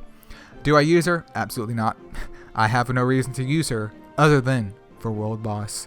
So she's currently sitting at 15% resist and also 108% crit rate. So we could take a look at her gems. On her gem of Tenacity set, she has a crit rate gem with 19% attack and 15% resist, followed by an attack gem with 18% crit rate, followed by another attack gem with 26% crit rate. So decent rolls into crit rate for these gems, with literally on a standard build of crit rate attack. So I mean, she's gemmed up well. It's just that the set really isn't optimal at all. What is a flat 2,500 HP going to do for you? What is it going to do for me? Let me go ahead and spoil it for you. Nothing. But that's why she's World Boss fodder. Next up though is Dark Mowgli as well. As you guys can guess, her one true job is World Boss. But when they first came out, dude, like, I'm a big fan of Mowgli's, especially when they first came out, even on the casual account, because they're easy to build, number one, and they do decent damage for whatever stage that you're in terms of the game once you begin it. Like, it's almost free just to get them up and get them to Evo 3 and have them as a placeholder until you get something better here. Now, I'm not going on the record and saying that Mowgli is smiley face gaming, but I am saying she's neutral face gaming at the very, very minimum. She's not sad face gaming at all. She's just neutral, because literally once you pull anything better, you forget about her, but when you don't have anything better, you're like, wow, she's not that bad at all. But anyways, this Dark Mowgli is on an intuition set. She's rocking a 107% crit rate and 34% resist, fully booked up. She does have some trinkets on her, surprisingly, and they're not even upgraded, so kind of not surprising. It's all for show, dude. But you can tell from my HP and my lack of defense and crit resist is a given, that her trinkets probably aren't enhanced. But anyways, on her gem of intuition set, on her attack gem, she has 5% crit rate, 15% resist, and then 17% defense. Then she has a crit rate gem with nothing extravagant on that at all, followed by another attack gem of 13% resist and 17.5% crit rate. So pretty standard build, crit rate attack, just trying to make sure that her hunter can go off and she can do the damage that she needs to do, because she is also a dark type that gets that additional damage from crit damage. So yeah, that is her. And then next up after this is my Dark Seedler, who I believe I also stole some gems from not too long ago. And I'm only stating this because I actually did it maybe like a month ago, and he's just hanging out for World Boss. I did use Dark Seedler back when he was introduced, because he hit like a mother trucker, dude. Like, he hit like an F word. Obviously now things are a lot different with trinkets and mons being a lot more bulkier than what they were before, especially with Super Ascension raising up their base stats even more, and enhancements and Super Evolutions. But for that one time, it was absolutely bonkers playing with him, because his Elemental Edge would just smack the living crap out of Astromon. But this one's on our own set. He's sitting at 76% crit rate and 21% resist. So I don't really feel a need to go into it because he's on a rune set, and with 76% crit rate, it's extremely unreliable. And yeah, I know. Wow, Eileo, on a Bastion set with only 45% resist, bro, you need to go and shut this account review down. Unfortunately, this is what I compromised with for my Dark Merlin, so I have no regrets at all. No regrets, other than obviously getting some better Bastion gems, but that's easier said than done. Because I could literally put him on a conviction set, but we won't talk about that. But yeah, there's no books into him, sadly.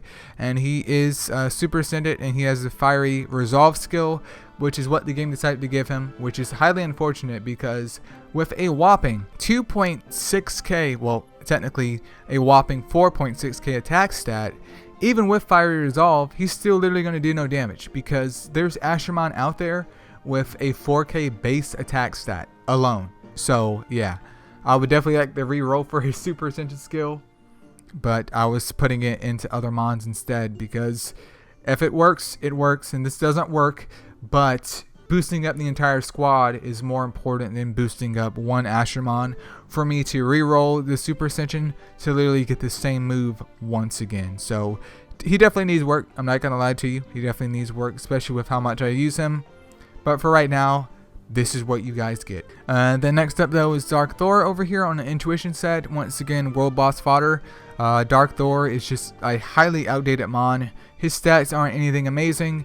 Him being crit reliant, even though you should build your courageous strikers with crit rate, preferably if they're dark type, especially like Dark Endra. Even though he's crit reliant though, defense down and courageous strike in themselves don't really bring any money to the table because you have to rely on him getting some orbs to get his 5-star skill off, which already doesn't do too much damage with his 2.8k attack stat. So literally think of, what is it, Dark Eve that just came out recently, but pretty much just worse. I mean, that's pretty much Dark Thor at this point in time. So he needs either a skill update, maybe a super evolution, maybe something to make him more better, but it's still not going to turn the tide on him with his current skill setup here. But on his intuition set, he is rocking 116% crit rate, so we can take a look at it because his 12% resist means, yeah, his damage isn't going to be super duper amazing because if he can't act, there's going to be no damage from him. But anyways, there's an attack gem with 11% crit rate, followed by another attack gem with 20.5% crit rate and a little bit of HP, and then there's also a crit rate gem with 7% defense. So nothing amazing at all. There's not even full trinkets on him. He is fully booked up though, so I can say that at least for a majority of my mons, I do at least fully book them up. Then moving forward though is Dark Misha. Dark Misha was another mon I experimented with in the past, but obviously I just robbed Dark Misha, and this is my Dark Misha right now. And then this is also, what is it? I literally forgot this Ashermon's name. I do believe it's Dark Colt though. I could be wrong, but for whatever reason, my mind saw it and I automatically thought of the other Ashermon, which is Brawn. Because I mean, it's literally both horses, and this one I believe is a unicorn. Maybe Brawn isn't a unicorn, but I feel like they both are, but for whatever reason. The light and dark version just has a slightly different name. But yeah, this is my Dark Colt here. He's on a rune set with 85% crit rate. Not really going to go into it because, number one, he's super duper easy to build because of how often he comes out from the high, light, and dark scam eggs. And number two, easy to book up. So I just threw him with something on him to hopefully do world boss with, which I could give him an intuition set and give him that max crit rate and give him some trinkets and enhancements as well, just as world boss fodder. But, you know. And then moving forward though, here is my Dark Pip over here, fully booked up. It is on a Bastion set with 35% resist and 64% crit rate. And once again, world boss fodder again. I have Dark Yuki, so I don't really use Dark Pip, even though technically I could in B15. And I may do that in the future just for science here. But yeah, still a decent sapper. Still a really decent sapper with the whole battle rush, because it can not only heal itself, but also make sure that it can get enough orbs and get enough SP to get its 5-star sap off. So if you have one and you're sitting on it, you need to go ahead and build it. But yeah, on the Bastion set, there's nothing really extravagant here, but we can take a look at the gems if you want. So there's a defense gem with 13% crit rate and 15% resist, followed by an HP gem with 14% defense and 20% crit rate. And then there is another defense gem of 21% crit rate and 7% resist. So my thought process on this, especially for B15, was just making sure that Dark Pip can survive all the way into the golems and then hopefully to spam sap. So that's why it was on a Bastion set. And obviously more resist would be nice. And obviously upgrading that crit resist would be even better for it. But maybe once I get a chance to kind of experiment more with like a B15 like different type of team video, Dark Pip will be updated. Moving forward though is my Dark Phibian over here, which yes, I do subscribe to the cult of the Dark Phibians, no lie whatsoever, but he's sitting at a whopping 94% crit rate and 24% resist, and of course he has been retired to the World Boss action only here. So we can go and take a look at his Gem of Ruin set though, because 94% resist isn't 100%, but I mean, it's close enough. So he has an HP gem with 15% crit rate on it, as well as 14% damage, followed by an attack gem with 14.5% crit rate and 6% crit damage, as well as a crit rate gem of 24% resist. So crit rate, attack, HP, just trying to get some damage off of him, but also some survivability. Because even though he's a balanced type, he does seem a little bit frail depending on what you're fighting with. So it's something that I've found that works out perfectly fine for him. So that is my lovely Dark Phibian. And then after that though is my Dark Cura, who I just absolutely hate. I've tried to make her good, dude. I've really tried. I've even invested books into her, and she's still just bad. Like, there's just no way around it, dude. She's literally one of the worst Nat 4s, especially as a light and dark mon. One of the worst Nat 4s in the game. Just absolutely freaking terrible.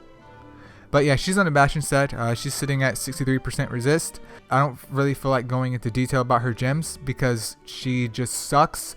But yeah, she's here. And then a follow up after that though is Dark Rapiddle, who's sitting at 71% crit rate and 14% resist. Once again, world boss fodder. I would say you could use him because he is double sap, but with him being single target, there's absolutely no reason as to why you should do so, because if you bring him into golems, I guarantee you at least 90% of the time he's going to target a minion and not the actual golem, thus making your whole reason for bringing him in there with his sap nullified. So use at your own discretion. Kind of sad though, because I think he has a cool design. It's pretty goofy, but it's also cool. It's just wasted by his lack of ability to target more than one Astromon at any given time. After that though is my Dark Flora over here. She's on an intuition set. She's currently sitting at 103% crit rate and 25% resist here. She was being used in golems just for science purposes, and she will be used in golems once again for science purposes in the future. So stay tuned for that. But anyway, she's on an intuition set, so let's go and take a look at her gems. So she has an attack gem with 14% resist and 11.5% crit rate, followed by another attack gem of 13% defense and 7.5% crit rate. And then last but not least is a crit rate gem with 14% defense on it and 8% HP. So nothing extravagant, but it gets the job done. I'm just trying to get as much damage out of her as possible, and obviously increasing her trinkets would help her little defense and her little HP, and obviously boost up her crit resist too. So throw trinkets on your mons, don't be like me and keep them at level 1 because they're not too helpful. It appears like they're good, but in reality they're not. Then moving forward though is Dark Loki, double seal guy over here. He's not super evoed at this point in time. He will be super evoed in the future, but I just don't really care for him, to be honest. He's sitting at 57% resist though on a broken set, which I'm not even going to get into because he's not booked up. I have really no areas of the game where I want to use him at, unless Elemental Tower of Chaos somehow makes me pull him out with his double seal action. So he's just here. I mean, I could give him some trinkets, waste some books on him for World Boss, but yeah, he's just here. And then next up though is Dark Cherry. She is fully booked up though on a broken set, rocking 71% resist, and that's pretty much it. I mean, she's a recovery type, so making sure that she prioritizes that resist and has some recovery and obviously some HP and defense is pretty much her own selling point. And yeah, we could take a look at her gems though. So she has an HP gem with 13% defense and 13% recovery, followed by a recovery gem with 25% resist, and there's some crit rate up there, but that's not necessary. And then last but not least, there's a defense gem with 16% resist and 13.5% recovery. So nothing too extravagant. She's just here hanging out, and that's pretty much my dark cherry. And then following behind her is my dark vamp. He's on intuition set. Definitely a work in progress here. I'm interested in actually using him though because of his recent buff with his sap. It is pretty top tier. It is not like Water Artemis or Fire Purse level, but it is still pretty high here. But he's on an intuition set. He's currently rocking only 30% resist though, and nearly 50% crit rate. Nearly. But we can take a look at his gems if you want. So he has an attack gem on him with 14% HP and 11.5% crit rate, followed by a HP gem of 23% resist. And then last but not least is another attack gem with 13.5% defense, 7% resist, and 7.5% crit rate. So very, very piss poor rolls into his subs, unfortunately. And the whole purpose of me putting him on an intuition set was trying to get some more damage out of him. Because even though he's a defender type, taking a look at his HP, which is over, 25k obviously, and a 3.1k defense stat, depending on my trinkets and my enhancements, my biggest goal was just to make sure that not only can he survive, but just do a little bit more raw damage in general. Like, that's my whole goal with him right now. He's one of my project mons, so stay tuned in the future to see how well he performs or how well he doesn't perform. Alright, and moving forward after that though, here is one of my dark cupids. Yes, I have 2 at the moment. I think I might end up having 3, or did I pull it on a Casio account? I'm not sure. I just gotten a lot of cupids here recently, which is a bit unfortunate once you have more than one of them. But anyways, here's one of the dark cupids. He's currently sitting at 73% crit rate with no resist. You're probably wondering if I use this one in PvP. At the moment, I do not. He's just on a Bastion set rocking out here. No super ascension. His HP is fine, but that's literally all that he has. There's nothing else he brings to the table. So we're not going to really go into him because, as you can see right here, he could potentially do some damage, but it's no point of him potentially doing any damage as an HP aggressor and also as a shield caster if he can't act due to his innate just 30% resist. So he definitely needs to be spiced up in the future. And then moving on to my other dark cupid, this one lacks trinkets, but at least his resist is higher. His resist is currently sitting at roughly 69% resist, so a lot better than the other one, and just overall probably a better choice in build terms of cupid. But he's on a Bastion set right here, and we could take a look at his gems though, because he's almost booked up, and this would hopefully be the one I would super evo before I super evo the other one. So he has an HP gem of Bastion on him with 13% crit rate, followed by another HP gem with 24% resist, and then another HP gem with 15% resist. The whole point of the Bastion set though was just trying to help delay him from taking any damage so he could possibly get his shield off in the future. So that was my literal thought process behind that. Then moving forward though, here's a dark grab bag who I do have books for, who I should actually book up after this video because I mean that's free world boss damage right there. But anyways, she's rocking a broken set here, but she is sitting at the max resist, which is nice, and as an HP aggressor she better have plenty of HP. Her defense is non-existent though, which is very terrible if I was to use her in a PvP situation. Luckily though, I'm not. The only place that she's being used at is world boss. So let's go ahead and take a look at her broken set. So she has an HP gem on her with 6.5% crit rate and 23% resist, followed by another HP gem with 9% resist and a weird champing 20% recovery. And then last but not least is the last HP gem with a little bit of recovery, a little bit of crit rate, and 24% resist. So not too bad. I mean, I could literally just rob her and give this to Cupid instead, but what is it? Yeah. One of them doesn't have a square slot and one of them doesn't have a diamond slot, but still, probably be a lot better off at this point in time than investing into her. No trinkets, of course, and I could just add that up to her later. But moving forward though, here is I believe my third Dark Yuki. This one is fully booked up and super ascended as well. She's rocking a ruin set with a whopping 96% crit rate and 26% resist. So kind of a damage build-ish Yuki, but as you can see with her stat distribution, that is probably a terrible damage build Yuki. So I mean, other than flexing her in PvP, after you have pretty much one, I would even say like 2 is probably the limit of Dark Yukis that you need. The game just decided to give me more than 2, so I just decided to take the game and just weird flex it all the time. Well, occasionally in PvP, which I'll probably end up bringing that team back because why not? I mean, it's for fun at the end of the day. But on her ruin set though, she has a defense gem with a little bit of HP, 13% resist, and 18.5% crit rate, followed by an attack gem with 11% crit damage and 13.5% crit rate. And then we have a crit rate gem with 13% resist. So, I mean, my thought process behind this was I was trying to mix up my Yukis so you didn't know which one is kind of tanky and which one is not, even though you could watch this video.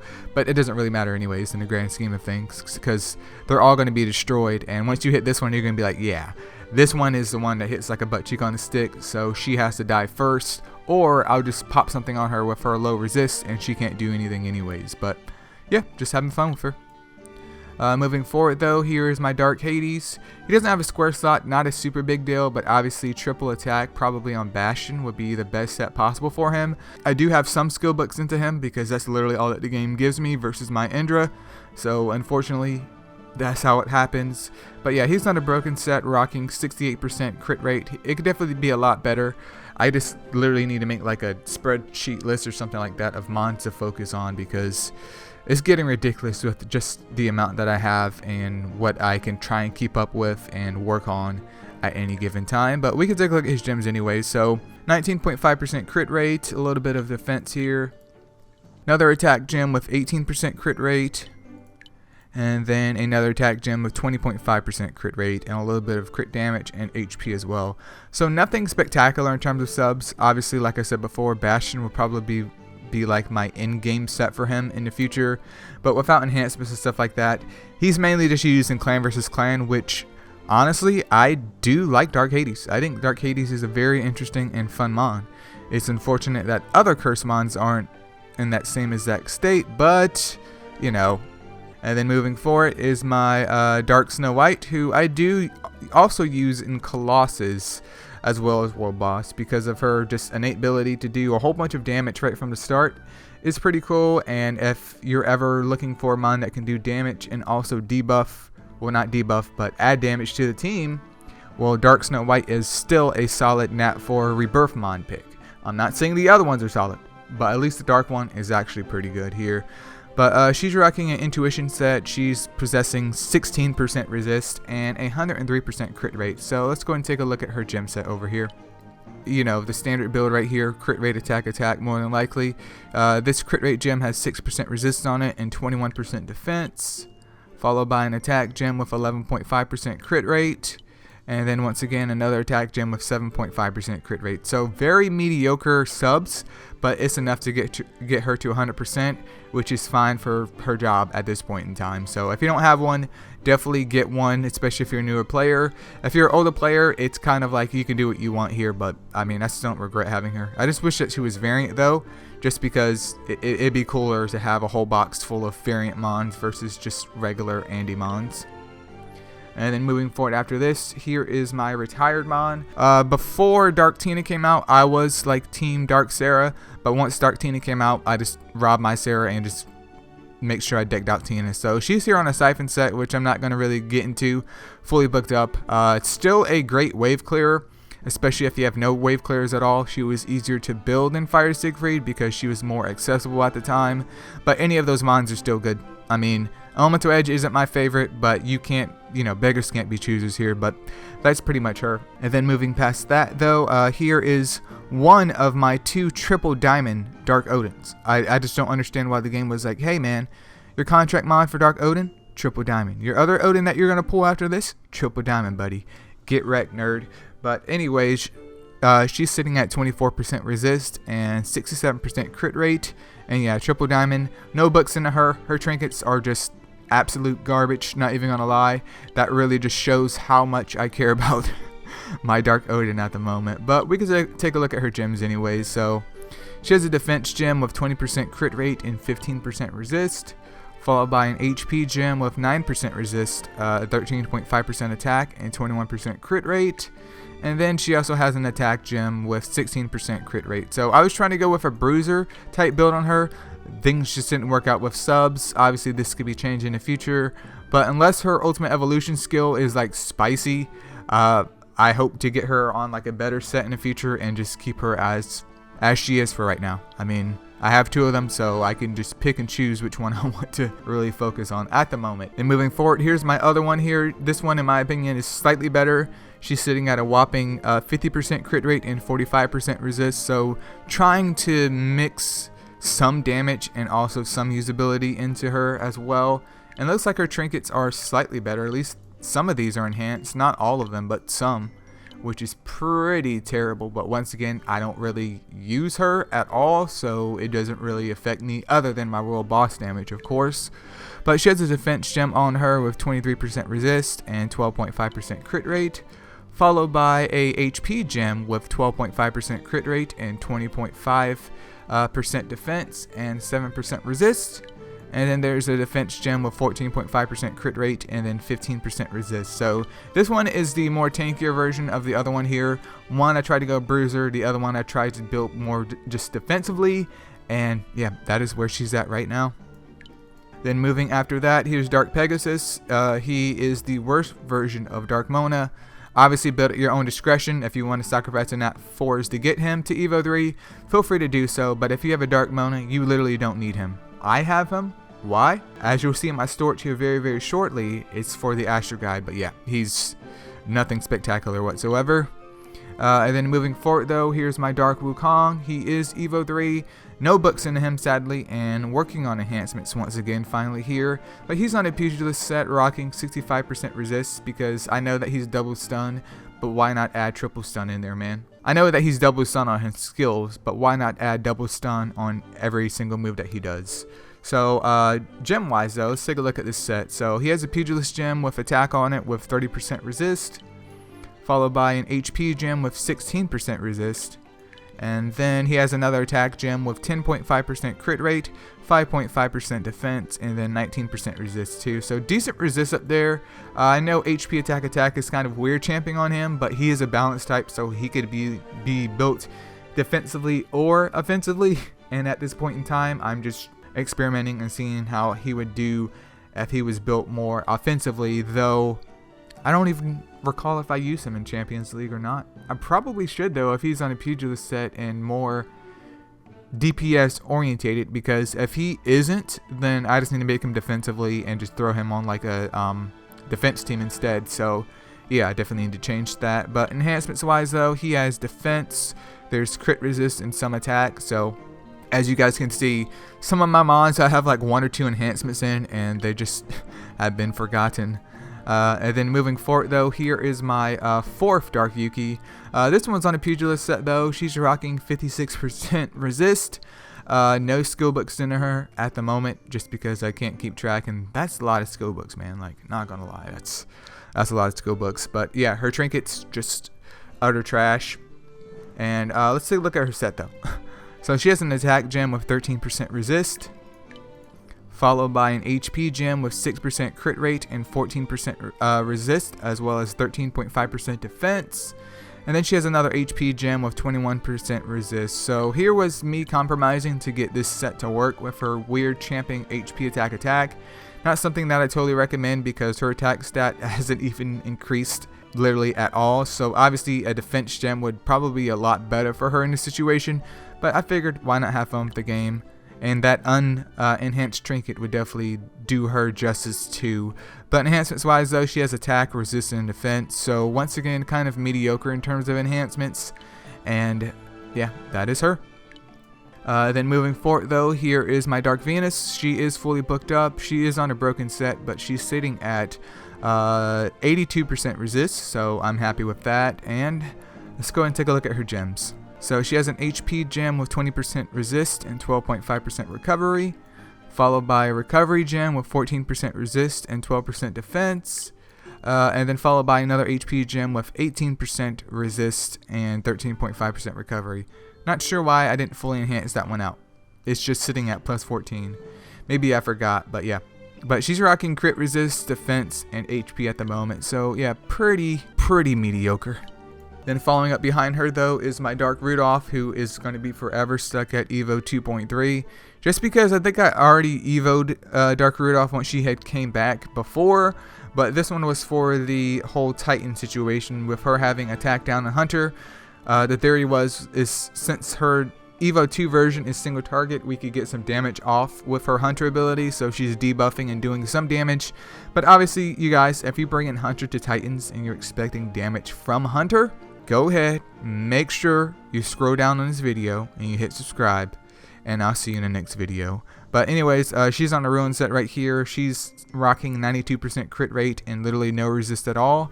And we could take a look at it though, and I should book her up just for some free damage. And maybe just Evo 3 her anyways, even though I stated that I wasn't going to, because she has no use as of now. But she has an HP gem with 13.5% crit rate on this ruin set, followed by a crit rate gem with 16% resist, 6.5% defense, and 13.5% attack. And then there's an attack gem with 14% crit rate. So nothing extravagant here. HP, crit rate, attack. Trying to get some damage and some survivability off of her, and yeah, that's pretty much it. And then moving forward though, here is my other lucky pull that I gotten from the anniversary clan festival. This is my second time during the clan festival of getting Dark Indra, and I have seen the recent upsurge of Dark Indras going across MSL accounts. It seems like, I don't know, it's just this time of the year is literally just Dark Indra season, so I'm pretty down with that. And congratulations to anyone else rocking Dark Indra. Just keep in mind though, Dark Indra is 100% like totally overrated, bro. Totally overrated. But anyways, he's on a ruin set as well. Unfortunately, he has the immunity ascension skill. I want another devastating strike, but I have no control over that. But he is sitting at 101% crit rate and a whopping 28% resist, which is laughable because one of these Indras is going to have to be a front lane Indra, and that resist really needs to come up for him to shine. But anyways, on his ruin set, he has a crit rate gem with 13.5% attack and 18% resist, followed by an attack gem with 13% crit damage and 14.5% crit rate. And then we have another attack gem with 11.5% crit rates. So nothing extravagant in terms of gem quality right here for sure. Obviously, once I get better gems in the future, I'm going to try and hone in on that because he's my main focus right now as I'm building out hopefully my pretty much, I guess you could say, in-game like Light Titans team with 2 Indras.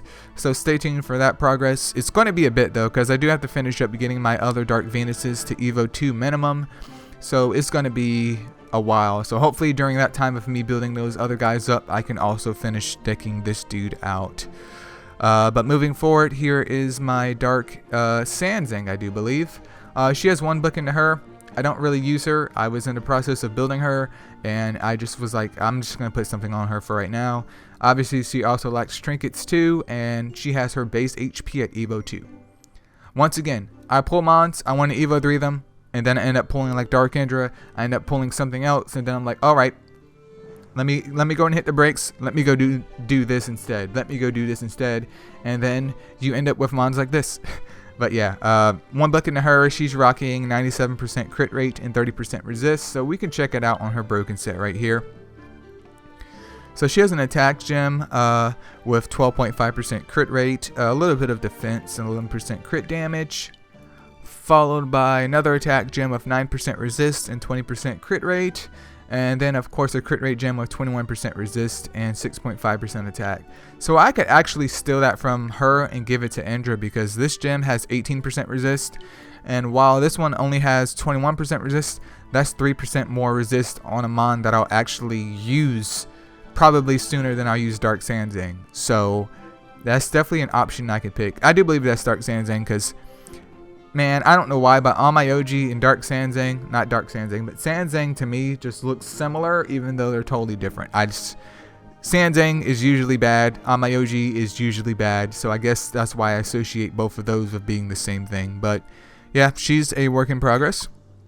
And then next up is my Dark Hohenheim on Intuition set 2. She does have 2 books into her, but I don't use her either because she's only Evo 2, and I mean her damage is good, it's just that I never gotten around to Evo 3ing her yet. I do have Hohenheims, believe it or not. I mean, I know that we all have Hohenheims, but once again, you pull one Mon, you get another Mon, you Evo 2, Evo 3 that Mon, you end up pulling another Mon, and it just snowballs into a disastrous effect of just scattered brainness up there, which honestly, I'm not that scattered brain in real life. I like to focus on one thing at a time kind of in real life, and then like finish that up and move on to something else. But MSL, it's just like dopamine, gotcha pulls everywhere, and I just ping pong around. But yeah, she's on an intuition set. She's rocking 28% resist and then 98% crit rate here. So she has an attack gem with 13.5% crit rate, followed by another attack gem of 28% resist, and then a crit rate gem with nothing extravagant up there either. So if I get a decent roll, like even on this gem, or like even this gem, if it had gotten better crit rate up there, she would literally be at max, because there's no enhancements and 98% is more than enough. So I don't really need to waste an enhancement slot on getting her crit rate unless I decide to switch her set for right now. But yeah, that's her. Moving forward though, here's my Dark Siegfried. He's at Evo 2. I do hope to get him to Evo 3 one day after I stop pulling all these dope mons. Obviously for the Astro Guide, and I mean, Dark Sea Star exists, which Dark Sea Star stats I believe are pretty much equivalent to him, so building him up is just purely for the Astro Guide. Plus, I mean, his lead is yeah, I would just say Astro Guide. But anyways, he's rocking 15% resist, 73% crit rate on a Ruin set, and he is fully enhanced out at least, so let's take a look at his gems here. So he has a defense gem with 20% crit rate, and that's pretty much it on it. Followed by another defense gem that's flat, but it does have 19% crit rate up there, so I was like, dude, I'm just going to throw it up there. I'm trying to get maximum crit rate on this dude, and he fell short. And then last but not least is another defense gem with 15% resist and 13.5% crit rate. So very mediocre resist, trying to get so much damage out of him, and this is what I get. So it's like, congratulations Eileo, you played yourself. Actually not congratulations Eileo, you played yourself. Congratulations Eileo, we understand, because other than his enhancements, he's just sitting at world boss for right now, and for the time being, that's probably where he's going to sit at until I can hopefully get around to him. One day. I could just throw a crit rate gem on him and do crit rate defense, but I will leave it up to you guys to see in the future if I actually do that or not. And then the rest of these mons are pretty much just work in progress / fodder. There's Dark Banshee. I don't really use her. She's not even level 60. Same thing with Dark Candling. I am trying to get these other Dark Mons up to 60 though, because I'm near the end of like phasing out all my RGB mons for World Boss, and I'm just trying to do 3 complete sets of light and dark mons to hopefully get as much damage in terms of World Boss as possible. But that really just depends on me finishing booking up mons that I have, and also just improving their gem quality and giving them trinkets for just extra stats and stuff like that. But yeah, that's pretty much it for the mon box. I even have a Dark Rocky over here hanging out. There's a Dark Beetle that I fused for. I was in the process of building him, but scatterbrained it.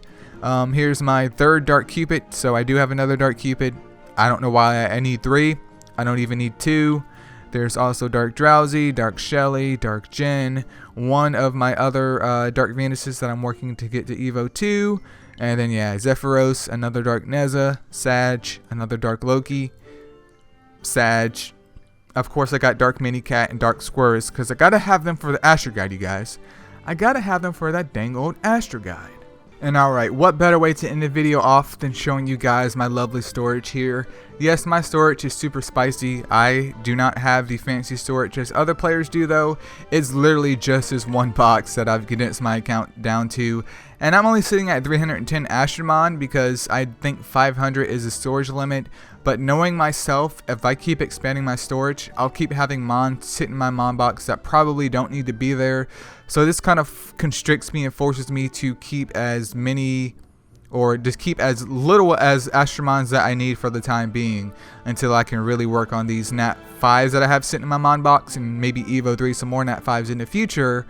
But as I go through this, things just keep piling up more and more and more and more, and that's probably never going to happen because I've been in need of gleams for at least 25 years now. So yeah, things don't change here. But you can see over here my storage 2 and 3, I don't have anything in the storage.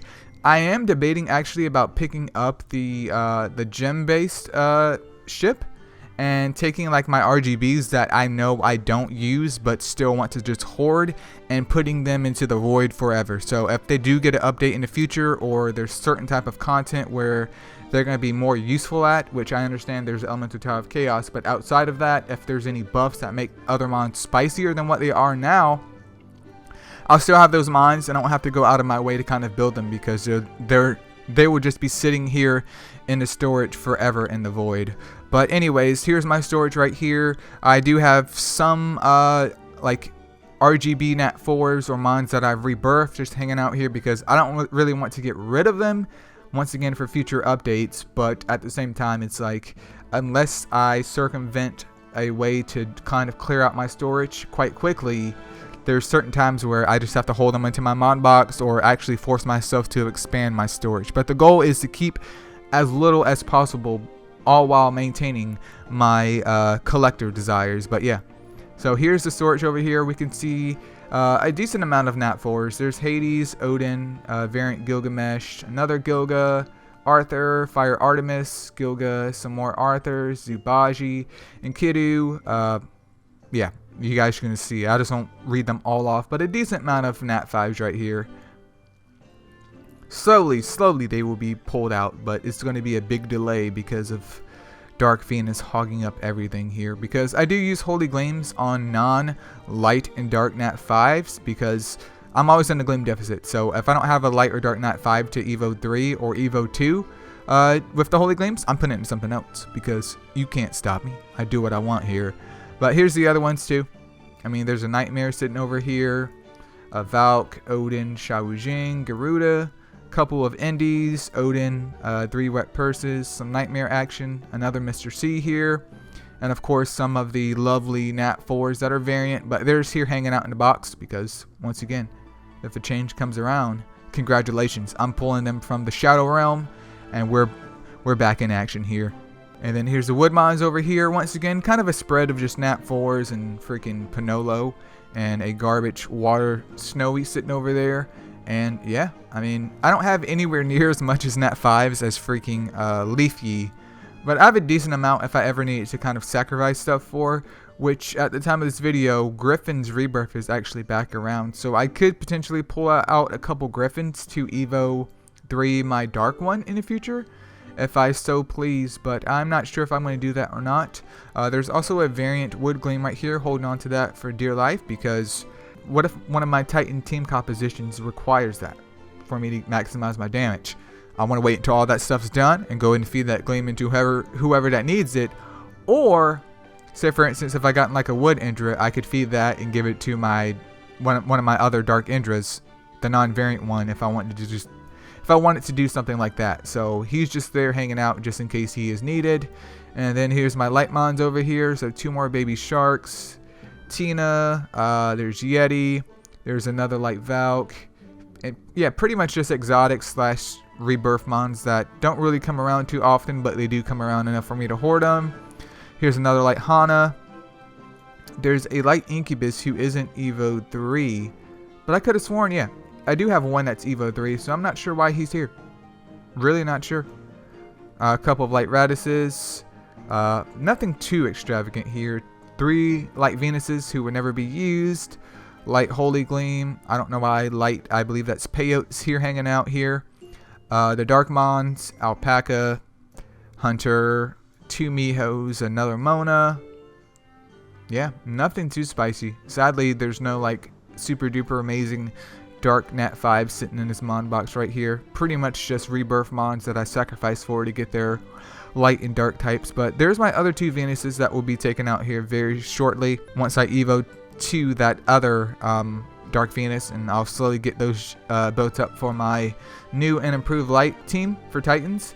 And that's pretty much my mod box, you guys. So I'm going to go ahead and end the video with counting how many light and dark Nat 5s that I have. Why? Just because I can do so.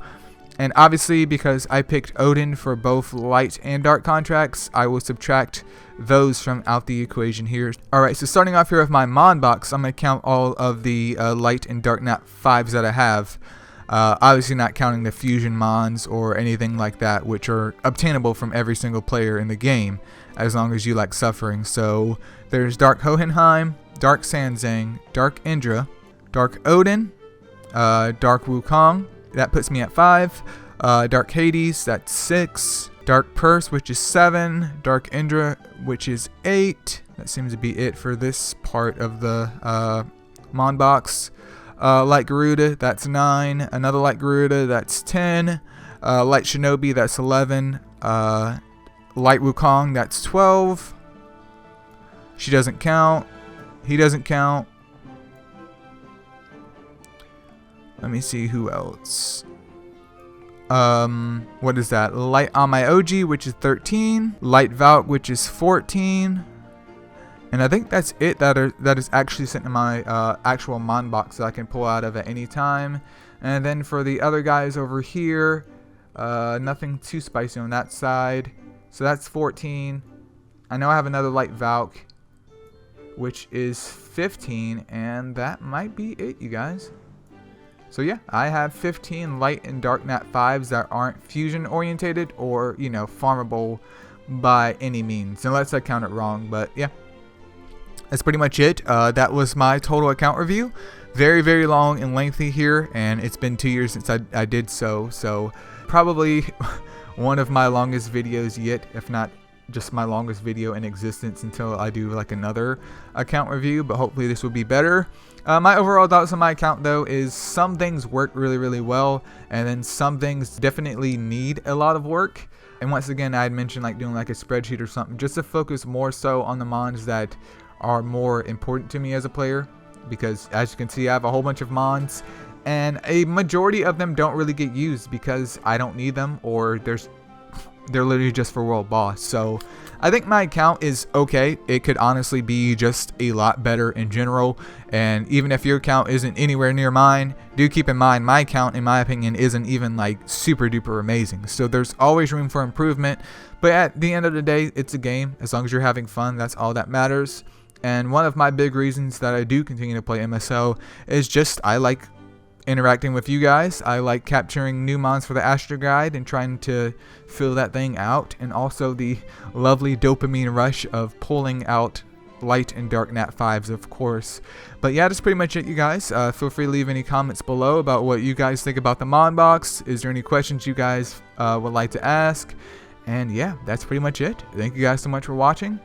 Consider subscribing if you haven't already, and I'll hopefully see you in the next one.